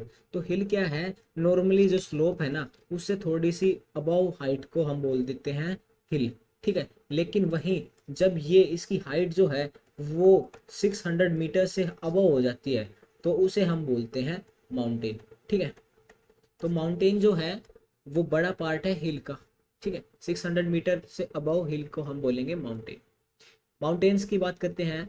माउंटेन जो है एक नेचुरल एलिवेशन होता है अर्थ सरफेस का, मान लीजिए है यहाँ पे और अर्थ एलिवेट हो रखी है तो इसे बोलते हैं माउंटेन। ठीक है, some mountains are higher than clouds, किसी जो कई माउंटेन्स जो होते हैं ना वो क्लाउड से ऊंचे होते हैं, और कई जो हम रिवर्स होती हैं, जो जैसे आपने देखा होगा माउंटेन्स के ऊपर रिवर्स होती हैं। ठीक है, तो ये रिवर्स कई बार है ना जम जाती हैं हाई टेम्परेचर और काफ़ी लो टेम्परेचर हो जाता है, तो काफ़ी लो टेम्परेचर पे ये परमानेंटली यहाँ पर जमी रहती हैं, तो इसे हम बोलते हैं ग्लेशियर्स। ठीक है, ग्लेशियर्स बोलते हैं। There are some mountains you can not see as they are under the sea. अब एक शॉर्ट्स वीडियो बना रखी है मैंने मोना किया की। ठीक है, मोना किया जो है वो क्या है, वो जमीन के नीचे भी होते हैं माउंटेन्स। ठीक है, जमीन के नीचे माउंटेन्स जैसे मोना किया है। ठीक है, उसकी हाइट हाइट जो है ना मोना किया की वो ज़्यादा है माउंट एवरेस्ट से, लेकिन वो जो है ना वो सी के नीचे है मोना किया। ठीक है, माउंटेन्स में be arrange in a line known as range. अब क्या होता है, ये मान लीजिए माउंटेन है, अब माउंटेन्स के काफ़ी सारे माउंटेन्स होते हैं ना आसपास में, तो जब इनको बोलते हैं हम रेंज, माउंटेन्स के कलेक्शन को हम बोलते हैं रेंज। ठीक, the Himalayas, the Alps, the Andes are mountain ranges of Asia, Europe and South America respectively. Normal सी बात है ये। Water from mountains is used for irrigation and general hydroelectricity, dams बना देते हैं वहाँ पर। ठीक है, और हाँ अब जो इम्पोर्टेंट है वो आपके पास आता है, माउंटेन्स कितने टाइप के होते हैं। तो माउंटेन्स जो है वो 3 टाइप के होते हैं, fold mountain, block mountain and volcanic mountain. ठीक है, फोल्ड माउंटेन की बात करें तो हिमालयन माउंटेन्स हैं या फिर एल्प्स के माउंटेन्स हैं वो हैं, और जो अरावली रेंज है ना is one of the oldest mountain system in the world. जो हमारी अरावली की बेल्ट है वो जो है रेंज है वो हमारी ओल्डेस्ट माउंटेन सिस्टम है। ठीक, तो ये सब लिख रखा है इसके अंदर। अब ब्लॉक माउंटेन की बात करी तो ब्लॉक माउंटेन्स कैसे होते हैं आप पता है आपको। ब्लॉक माउंटेन्स ऐसे होते हैं, यहाँ पर माउंटेन आ गया फिर वैली आ गई, फिर माउंटेन आ गया फिर वैली आ गई, माउंटेन आ गया फिर वैली आ गई। तो ये क्या होते हैं, अपलिफ्ट हो जाती है लैंड, कहीं पे सिंक हो जाती है, अपलिफ्ट होगी फिर सिंक होगी, अपलिफ्ट होगी तो सिंक होगी, यहाँ का एरिया अपलिफ्ट हो गया यहाँ पे चला गया, यहाँ का एरिया यहाँ पर चला गया, यहाँ का एरिया, तो अपलिफ्ट और सिंकिंग के कारण हमारे ब्लॉक माउंटेन्स बनते हैं। ठीक है, अब ब्लॉक माउंटेन्स जो है ना जब नीचे चली जाती है लैंड, सिंक हो जाती है तो उसे बोलते हैं ग्रेवन, और जब अपलिफ्ट हो जाती है उसे हम बोलते हैं होर्स्ट। ठीक है, तो अपलिफ्टमेंट को तो हम बोलते हैं होर्स्ट, और जो लोवर्ड ब्लॉक होता है उसे बोलते हैं हम ग्रेवन। ठीक है, वोल्केनिक माउंटेन की बात करी जाए, they are form due to volcanic activity. आप सभी को पता होगा हमारी अर्थ के अंदर मैग्मा है। ठीक है, तो मैग्मा से जो जब मैग्मा मान लीजिए इस पॉइंट से निकल रहा है तो निकल के ये कूल डाउन हो रहा है, कूल डाउन होता होता तो यहाँ पर एक पहाड़ बन जाएगा, ठीक है। तो इस पहाड़ को बोल देंगे हम वोल्केनिक माउंटेन, ठीक है। जो किलीमंजारो की अफ्रीका में है ना, वो एक एग्जाम्पल है, ठीक है। फुजियामा है जापान में, ये सारे जो है वोल्केनिक माउंटेन्स है। अब प्लेट्यूज की बात करी जाए, प्लेट्यूज क्या होते हैं पता है? यहाँ पर प्लेन होगी, यहाँ पर प्लेन होगा, लेकिन एक लार्ज एरिया यहाँ पर उभरा होगा। माउंटेन और प्लेट्यू में क्या डिफरेंस होता है? माउंटेन तो काफ़ी छोटा होता है, लेकिन प्लेट्यू जो है वो काफ़ी थाउजेंड्स ऑफ किलोमीटर का टॉप लैंड होती है, ठीक है। अब plateau is an elevated flat land, it is flat topped tabled standing above surrounding area. अभी क्या बोला है? टेबल जैसे होती है, जैसे मैंने आपको पिक्चर आपके सामने बना के दिखा दी पहले ही कि फ्लैट होती है ऊपर से, लेकिन अपलिफ्ट होती है, ठीक है। द तिब्बतन प्लेट्यू जो है हाईएस्ट प्लेट्यू है इन द वर्ल्ड, जिसकी हाइट जो है वो 4000 किलोमीटर से लेके 6000 मीटर, सॉरी 4000 मीटर से लेके 6000 मीटर है। प्लेट्यूज के अंदर क्या है? बेसिकली मिनरल्स पाए जाते हैं, ठीक है। डिफरेंट डिफरेंट प्लेट्यूज है, जैसे कि हमारा इंडिया में भी डेक्कन प्लेट्यू है, इसके अंदर काफ़ी सारे प्लेट्यू। हाँ, अफ्रीकन प्लेट्यू में जैसे कि गोल्ड और डायमंड मिल जाता है, ठीक है। छोटा नागपुर प्लेट्यू जैसे कि इंडिया में, उसमें आयरन कोल मैग्नीज भी मिल जाते हैं, ठीक है। अब प्लेन्स की बात करी जाए, प्लेन्स क्या है? प्लेन्स जो है ना स्ट्रेच लैंड होती है, फर्टाइल लैंड। इसमें हम एग्रीकल्चर कर सकते हैं, ठीक है। जैसे गंगा और ब्रह्मपुत्र रिवर है ना हमारी, वो भी हमारे प्लेन्स बनाने में हेल्प करती है। हेल्प कैसे करती है? मान लीजिए ये माउंटेन है, ठीक है। माउंटेन यहाँ से रिवर निकली, लेके निकल रही है, तो ये फर्टाइल रॉक्स को लेके चलती है, मतलब छोटे छोटे पार्टिकल्स लेती है, सैंडी पार्टिकल्स लेती है साथ साथ। तो ये आगे जाके जैसे है ना, इन पार्टिकल्स को ऐसे फ्लैट बना देती है, मतलब एरिया को फ्लैट बना देती है, प्लेन एरिया हो जाता है। तो ये जो एरिया फ्लैट हो गया ना, यहाँ पर एग्रीकल्चर अच्छा होता है। तो बेसिकली अगर देखा जाए तो सबसे अच्छा जो एग्रीकल्चर है वो कहाँ पर होता है? वो होता है हमारा प्लेन्स में, ठीक है। तो ये बेसिकली सिर्फ कंसेप्ट बिल्डिंग लाइंस है, ये टॉपिक्स जो है कंसेप्ट बिल्डिंग है। जो एग्जाम में क्वेश्चंस आते थे वो मैंने ऊपर आपको बता ही दिए। इसमें बेसिकली आपसे इतना ज़्यादा कुछ पूछा नहीं जाएगा। अगर हाँ यूपीएससी वगैरह के लिए अलग किसी चीज़ के लिए प्रिपरेशन कर रहे हो, तो इनसे आप कंसेप्ट को बिल्ड करना आपको, ठीक है। ये अगर हम ये टॉपिक जो है ना, आप बोल रहे हो कि जैसे ये यूपीएससी वगैरह के लिए पॉइंट टॉपिक्स हैं। बेसिकली अगर जनरली एमसीक्यू जिस एग्जाम में, जिस कॉम्पिटेटिव एग्जाम में एमसीक्यूज आते हैं ना, उनके लिए इतना इंपॉर्टेंट नहीं है ये टॉपिक, ठीक है। अवर कंट्री इंडिया, अब ये टॉपिक आ गया ना, जैसे अब ये दोनों के लिए इंपॉर्टेंट है, क्योंकि इसमें न्यूमेरिकल डाटा, फैक्चुअल डाटा है। जैसे कि एसएससी, बैंकिंग, रेलवे है, इनमें फैक्चुअल डाटा पूछा जाता है, लेकिन यूपीएससी में कंसेप्चुअल पूछा जाता है। तो ऊपर से कंसेप्ट तो बन सकते हैं, लेकिन फैक्चुअल डाटा नहीं बन सकता, ठीक है। तो इसलिए जो टॉपिक्स मैंने करवाए, तो वो टॉपिक्स यूपीएससी के लिए है। और सिर्फ जो और किसी एग्जाम के लिए कर रहा है वो सिर्फ समझ ले, ठीक है, कंसेप्ट को थोड़ा थोड़ा समझ ले। अब ये जो चैप्टर है ये दोनों के लिए इंपॉर्टेंट है। अब आपसे पूछा जाएगा पेपर में कि इंडिया का है ना एरिया बताओ, इंडिया का एरिया कितना है? 3.28 मिलियन स्क्वायर किलोमीटर एरिया है, ठीक है भाई। North south extend from Kashmir to Kanyakumari. अब कन्याकुमारी से लेकर कश्मीर तक, या फिर कश्मीर से लेकर कन्याकुमारी तक का एरिया कितना है? 3200 किलोमीटर, ठीक है। 3200 किलोमीटर है। और रन ऑफ कच्छ से लेकर हमारे अरुणाचल प्रदेश तक का एरिया कितना है? 2900 किलोमीटर, ठीक है। अब ये एग्जैक्ट डाटा नहीं है, ठीक है। आपको कमेंट सेक्शन में बताना है कि जो हमारा अरुणाचल प्रदेश है वो कितनी दूर है कच्छ से, और जो हमारी कश्मीर है वो कन्याकुमारी से कितनी दूर है, ठीक है। अभी आपको बताना है कि कितना एरिया है। तो अगर बेसिकली देखा जाए तो वो आपको लिखना है आपके कमेंट सेक्शन में। अभी हम बात करते हैं, it is bound by Loftie Himalaya. हमारे इंडिया का बात कर रहे हैं, हमारे प्यारे भारत की बात चल रही है, तो बेसिकली इसकी जरूरत ही नहीं है हमें, ठीक है। मैं वैसे आपको समझा देता हूँ। तो मान लीजिए ये हमारा प्यारा भारत है, तो इसके अराउंड क्या है? इस साइड तो है हमारी Bay of Bengal, Bay of Bengal. इस साइड है हमारा अरेबियन सी, अरेबियन सी। और नीचे है हमारा इंडियन ओशन, ठीक है। इंडियन ओशन हमारा जो जो ये ऊपर वाला एरिया है, यहाँ पर हिमालयाज है, ठीक है। और हमारे नेबरिंग कंट्रीज कौन से हैं? पाकिस्तान, अफगानिस्तान।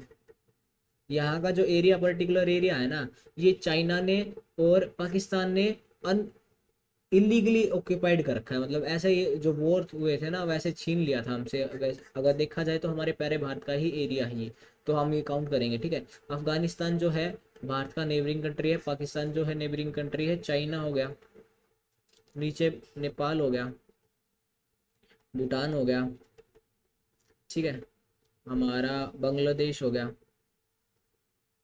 और यहाँ पर म्यांमार हो गया, ठीक है, नीचे श्रीलंका हो गया, यहाँ पर मालदीव हो गया, ठीक है। तो ये था हमारे इंडिया का ओवरऑल स्ट्रक्चर, ठीक है। अब ये देख लेते हैं इसमें और क्या बता रखा है, ठीक है। अगर चाइना की बात करी जाए, चाइना जो है सबसे पहली रैंक आती है चाइना की पॉपुलेटेड एरिया में, पॉपुलेशन में सॉरी, और इंडिया की जो है सेकंड पे आती है। अब शायद कुछ टाइम बाद इंडिया निकल भी जाए आगे चाइना से, ठीक है। लोकेशनल सेटिंग बात करी जाए तो लोकेशनल सेटिंग जैसे कि मैंने बताया था, नॉर्थ हेमिस्फेयर साउथ हेमिस्फेयर है, तो जो इंडिया है वो नॉर्थ हेमिस्फेयर में पड़ता है। Tropic of cancer equally half में डिवाइड कर देती है, अप्रोक्स इक्वली हाफ में, ठीक है भाई। और अगर इसके लैटिट्यूड्स की बात करी जाए, लैटिट्यूड्स लॉन्गिट्यूड्स की, तो लैटिट्यूड्स जो है वो 8°4 नॉर्थ से लेकर 37°6 नॉर्थ है, और लॉन्गिट्यूड जो है वो 68°7 ईस्ट से लेकर 97°25 ईस्ट है, ठीक है। यहाँ से क्वेश्चन पूछ सकता है आपसे, ठीक। जो इंडियन स्टैंडर्ड टाइम है वो भी हमने बात कर रही थी 82°1/2 ईस्ट, या फिर 82°5 ईस्ट, ठीक है। 5.5 घंटे जो है वो ग्रीनविच मेरिडियन टाइम से आगे है, ग्रीनविच मेन टाइम से, ठीक है। अफगानिस्तान, पाकिस्तान, चाइना, नेपाल, बांग्लादेश, भूटान, म्यांमार, श्रीलंका, ये हमारे लैंड, ये हमारे सॉरी नेबरिंग कंट्रीज हैं। लेकिन लैंड बाउंड्रीज अब आपसे कंफ्यूज कर देता है आपको, कई बार क्या कर देता है, आपसे नेबरिंग कंट्रीज पूछ लिए लेकिन साथ में ये बोल दिया कि लैंड बाउंड्री जहाँ से शेयर करते हैं, तो श्रीलंका नहीं आएगा भाई, ठीक है, ना मालदीव्स आएगा। India is separated from Sri Lanka by Palk Strait. अब ये पूछ लेगा कि इंडिया जो है हमारा प्यारा इंडिया है, और जो हमारी श्रीलंका है वो कौन सी स्टेट से डिवाइडेड है, वो पाक स्टेट से डिवाइडेड है। पॉलिटिकल और एडमिनिस्ट्रेटिव बात करी जाए, 28 स्टेट्स हैं, 8 यूनियन टेरिटरीज हैं। पहले क्या थी, 7 यूनियन टेरिटरीज थी, उसके बाद हमारी 9 यूनियन टेरिटरीज होगी, उसके बाद 8 यूनियन टेरिटरीज होगी। क्या हो गया, कैसे होगी, हिस्ट्री देख लेते हैं। सबसे पहले 7 यूनियन टेरिटरी थी, फिर जो हमारी हमारा जो जम्मू कश्मीर स्टेट था वो 2 यूनियन टेरिटरीज में डिवाइड कर दिया, कौन सी, जम्मू और लद्दाख में, ठीक है। अब 7 और 2 9 होगी, लेकिन 7 और 2 9 होगी, लेकिन पहले जो दमन एंड दादर एंड नगर हवेली और दमन एंड दीव थी वो अलग अलग थी, अब उनको कंबाइन कर दिया तो 8 होगी वापस से, ठीक है। तो ये थी इसकी हिस्ट्री। और जो स्टेट्स हैं हमारे वो बेसिकली लैंग्वेजेस पर डिवाइडेड है। राजस्थान जो है वो सबसे लार्जेस्ट स्टेट है, गोवा जो है स्मॉलेस्ट स्टेट है, और सबसे अगर पॉपुलेशन में एरिया में पॉपुलेशन से देखा जाए तो सिक्किम जो है वो स्मॉलेस्ट है, मतलब सिक्किम में सबसे कम पॉपुलेशन है और यूपी में सबसे ज़्यादा पॉपुलेशन है। तो ये हमारा प्यारा भारत है जिसका आपके सामने मैप दे रखा है। फिजिकली डिवीजन से बात करी जाए तो ऊपर हमारा हिमालय है नॉर्थ में, और इस साइड हमारा डेजर्ट है, ठीक है।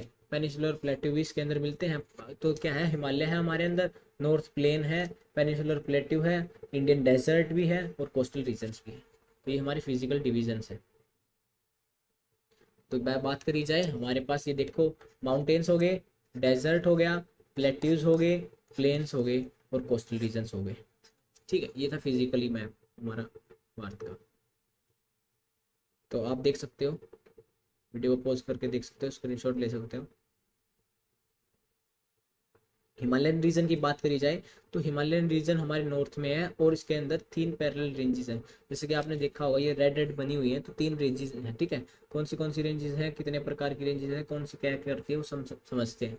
ग्रेटर हिमालय है पहले, या फिर हिमाद्री जो सबसे टॉप में है, फिर आती है हमारी हिमाचल, ठीक है, और थर्ड में जो है वो बोलते हैं शिवालिक, ठीक है। नॉर्दर्न प्लेन्स की बात करी जाए तो नॉर्दर्न प्लेन्स जो है ये फिर वही, मैं दोबारा से वही टॉपिक आ गया कि कंसेप्चुअल बिल्डिंग क्वेश्चंस हैं, जो जो हमारे फैक्ट्स के हैं या फिर डाटा के क्वेश्चंस नहीं आएंगे यहाँ से, ठीक है। बेसिकली आपसे यहाँ से पूछ लेगा कि माउंटेन रेंजेस कितने हैं, हिमालय 3 है, ये क्वेश्चन आ सकता है, ठीक। अब नॉर्दर्न प्लेन्स जो है ना, प्लेन्स क्या है देखो, मैंने बताया था प्लेन जो हमारी रिवर्स से बनते हैं। तो बेसिकली हमारी रिवर्स कौन सी है, यहाँ से इंडस रिवर आती है, यहाँ से ब्रह्मपुत्र रिवर आती है और यहाँ से गंगा आती है। तो इन तीन कॉम्बिनेशन से हमारा जो नॉर्दर्न एरिया ना ये प्लेन बन गया है। तो ये कह रहा है इसमें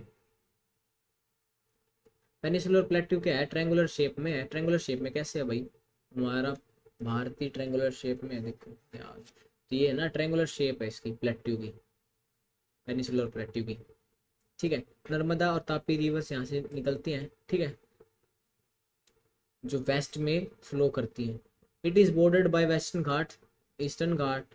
अब ये देखो, जैसे कि ये हमारा प्यारा भारत है, ये पेनिसुलर प्लेट्यू हो गया, यहाँ पर ईस्टर्न घाट और वेस्टर्न घाट है। ये हमारा ईस्टर्न घाट है, ये हमारा वेस्टर्न घाट। और क्या बता रहा है ये, the plateau is rich in minerals. मैंने बताया कि जो प्लेट्यूज हैं बेसिकली उसके अंदर मिनरल्स पाए जाते हैं। इंडियन डेजर्ट की बात करी जाए सोलर सिस्टम के लिए, या सॉरी सन एनर्जी के लिए, ठीक है, सोलर प्लांट्स के लिए सबसे इम्पोर्टेंट हमारा मिनरल्स है, लेकिन हमसे यूज़ नहीं कर रहे अच्छे से। सैंडी होता है, रेनफॉल जो है 150 mm से कम होती है, ठीक है। अब ये पूछ लेंगे कि 150 mm से कम जो है वो रेन कहाँ होती है, ठीक है। लूनी जो है लार्ज रिवर है वहाँ की, ठीक है। और क्या बता रहे हैं यहाँ पर, अरावली हिल्स भी मिलते हैं। कोस्टल रीजन की बात करी जाए तो कोस्टल वेस्टर्न ईस्टर्न घाट हो गए, ठीक है। रिवर्स जो है महानदी, गोदावरी, कृष्णा, कावेरी होगी, ठीक है, जो ईस्ट फ्लोइंग रिवर्स, ठीक है। और अब आपसे यहाँ पर एक और क्वेश्चन बन रहा है ये पूछ लेगा जो हमारे कोस्टल एरियाज हैं वहाँ पर ईस्ट फ्लोइंग रिवर्स कौन सी है। ईस्ट फ्लोइंग रिवर है हमारी महानदी, गोदावरी, कृष्णा और कावेरी। और वेस्ट फ्लोइंग रिवर पूछ लेगा अब आपसे, ठीक है। तो आपसे यहाँ से ये क्वेश्चन बन सकता है एक और। गंगा ब्रह्मपुत्र जो है वर्ल्ड का सबसे लार्जेस्ट डेल्टा बनाते हैं, सुंदरबन डेल्टा बनाते हैं। सुंदरबन डेल्टा बनाते हैं, सुंदरबन क्यों नाम पड़ा, वहाँ पर सुंदरी ट्रीज होते हैं, ठीक है, सुंदरी ट्रीज वहाँ पर होते हैं, तो इसलिए इसका नाम सुंदरबन डेल्टा पड़ गया। लक्षद्वीप आइलैंड्स जो है वो अरेबियन सी में है, और जो अंडमान एंड निकोबार है वो बे ऑफ बंगाल में है, ठीक है। और these are coral islands. Coral islands क्या होते हैं, कोरल आइलैंड्स मतलब कि कोरल्स होती हैं, लिविंग ऑर्गेनिज्म होते हैं, ठीक है। वो क्या करते हैं, एक के ऊपर एक के ऊपर एक के ऊपर ऐसे स्ट्रक्चर बनाते हैं, ठीक है, कोरल स्ट्रक्चर बनाते हैं, जिससे क्या है कुछ टाइम बाद यहाँ पर सैंड आ जाती है और फिर एक ये मतलब लैंड एरिया बन जाता है। लेकिन अगर देखा जाए तो नीचे कोरल्स होते हैं, ठीक है।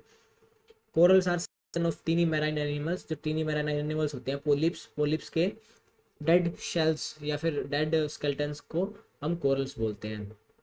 अंडमान एंड निकोबार जो है साउथ ईस्ट में है, ठीक है, जो कि बे ऑफ बंगाल में है, ये मैंने आपको बता दिया।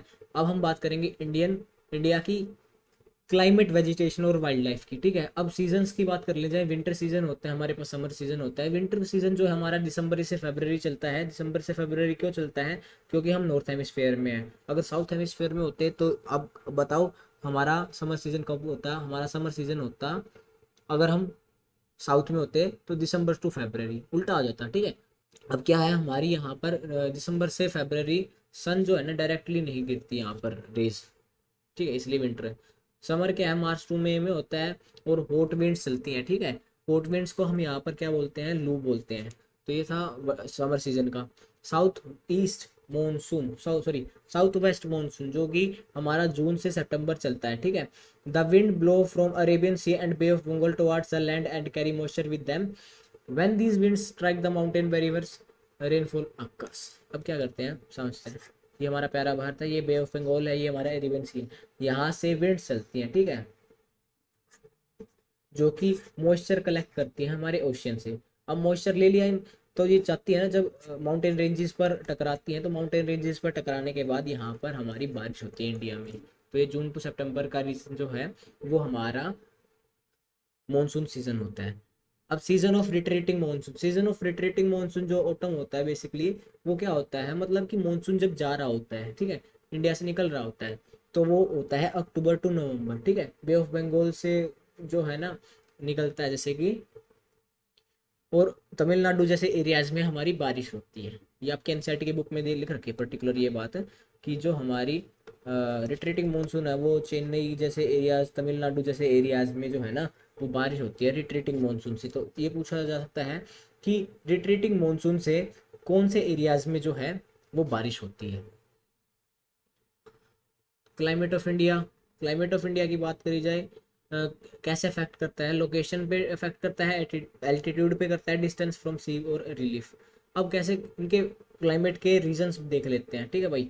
लोकेशन पे कैसे करता है, अब नॉर्थ हेमिस्फेयर में चले जाते हो, मतलब कि नॉर्थ पोल पे चले जाते हो तो वहाँ पर ठंड ज़्यादा होती है, ठीक है। बीच में इक्वेटर पे आ जाते हो तो गर्मी बहुत ज़्यादा तो हो जाती है, तो लोकेशन पे फर्क पड़ता है। एल्टीट्यूड जैसे कि हाइयर एल्टीट्यूड हिमालय पे चले जाते हो, जितना जितना अब जाओगे उतनी उतनी ठंड होती रहेगी, ठीक है। Distance from sea, distance from sea क्या होता है, मान लीजिए यहाँ पर डिस्टेंस फ्रॉम सी से क्या होता है, यहाँ पर टेम्परेचर नॉर्मल होता है, लेकिन ऊपर नीचे होते होगे ना तो यहाँ पर चेंजेस आते हैं। तो इंडिया का क्लाइमेट जो है वो बेसिकली मानसून टाइप क्लाइमेट है, ठीक है। एग्रीकल्चर जो है इंडिया में वो कैसे होता है, मानसून रेन के कारण होता है। मानसून राउंड में सबसे ज़्यादा हाईएस्ट रेनफॉल होती है वर्ल्ड की। ये क्वेश्चन एक यहाँ से आ सकता है, मानसून राम जो का कि हाईएस्ट रेनफॉल कहाँ पर होती है, तो मानसून राम में हाईएस्ट रेनफॉल होती है। नेचुरल वेजिटेशन, नेचुरल वेजिटेशन की बात करी जाए तो हमारे यहाँ जो नेचुरल वेजिटेशन है कौन से होती हैं, ट्रॉपिकल एवरग्रीन फॉरेस्ट होते हैं, ट्रॉपिकल डेसिडुअस फॉरेस्ट होते हैं, थॉर्नी बुशेस होते हैं, और माउंटेन वेजिटेशन और मैंग्रोव फॉरेस्ट होते हैं, ठीक है। इंडिया में ट्रॉपिकल रेन फॉरेस्ट की बात करी जाए तो ये सारी आपके सामने फीचर्स दे रखे हैं कि ट्रॉपिकल रेन फॉरेस्ट कौन सी होती है।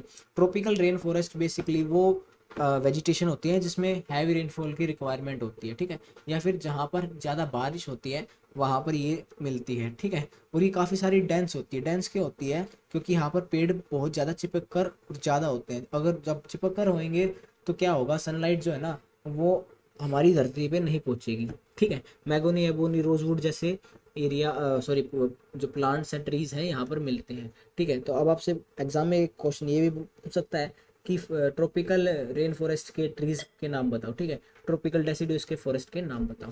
तो ये सब आपको सामने दे रखा है।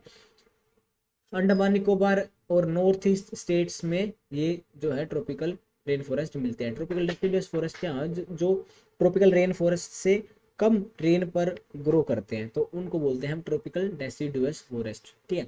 साल्ट टेक पीपल नेम ये है, और इनके लोकेशन क्या है, मध्य प्रदेश, यूपी, बिहार, झारखंड, छत्तीसगढ़, उड़ीसा, महाराष्ट्र जैसे एरियाज में ट्रॉपिकल डेसिडुअस फॉरेस्ट मिलते हैं। थॉर्नी बुशेस क्या होते हैं, जो कांटेदार होते हैं, जैसे कि कैक्टस है, ठीक है, बबूल का पेड़ है, कीकर है, ये जो है थॉर्नी बुशेस है, ठीक है। हरियाणा जैसे एरियाज में भी हमने देखा है जैसे कीकर मिलती है, राजस्थान में मिलती है, ठीक है, पंजाब में मिलती है। तो ये सारी लोकेशन है थॉर्नी बुशेस की। अब माउंटेन वेजिटेशन की बात करी जाए, माउंटेन वेजिटेशन आपको सीधा दिख रहा है, माउंटेन माउंटेन कहाँ पर होते हैं, हमारे नॉर्थ में, ठीक है। और प्लेट्यूज में भी हमारे काफ़ी सारे वेजिटेशन माउंटेन्स हैं। तो माउंटेन वेजिटेशन कौन सी होती है, जो माउंटेन रीजन्स में पाई जाती है। हाइट्स जो है 15 से 2500 रिक्वायरमेंट होती है, ठीक है। The prime example of mountain vegetation are pine, chir और देवदार के जो पेड़ होते हैं वो माउंटेन वेजिटेशन के अंदर आते हैं। अब मैंग्रोव फॉरेस्ट की बात करी जाए, मैंग्रोव फॉरेस्ट जो है ना सलाइन वाटर्स में मिलते हैं, ठीक है।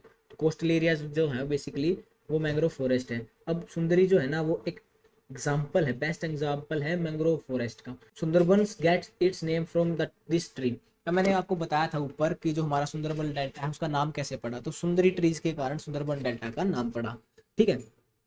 वाई आर फॉरेस्ट नेसेसरी, वही कंसेप्चुअल क्वेश्चन आ गया, फॉरेस्ट क्यों रिक्वायरमेंट है भाई, कितनी चीज़ें देते हैं हमें, फ्यूल देते हैं, ठीक है, खाना देते हैं, ठीक है, लोगों को हैबिटेशन देते हैं, जो हमारे ट्राइबल पीपल हैं उनको हैबिटेशन देते हैं, हनी, हर्ब्स, गम, मेडिसन, इस जो है वो फॉरेस्ट से ट्रीज से तो मिलती है, ठीक है। तो forest are natural habitat of wildlife, जो हमारे जो एनिमल्स हैं उनके लिए भी तो घर है, ठीक है। अब वाइल्ड लाइफ की बात करी जाए, वाइल्ड लाइफ जो है जैसे कि reptiles, amphibian, mammals, birds, insect and वोम्स ये होती हैं, ठीक है। थाउजेंड्स ऑफ एनिमल्स हैं इंडिया में, ठीक है। तो टाइगर जो है वो हमारा नेशनल एनिमल है, सबको पता है, ठीक है। पीकॉक जो है वो हमारा नेशनल बर्ड है, ठीक है। There are several species of snake found in India like cobra and kraits. तो ये सब था हमारे वाइल्ड लाइफ के बारे में, ठीक है। हमारी क्लास 6 की ज्योग्राफी हमने आज कंप्लीट कर दी, ठीक है। तो बने रहिए, ऐसे ही वीडियोस हम डालते रहेंगे। और मैंने दोबारा से रिपीट कर देता हूँ, अगर किसी टॉपिक पे अगर वीडियो चाहिए तो आप कमेंट सेक्शन में बता दो।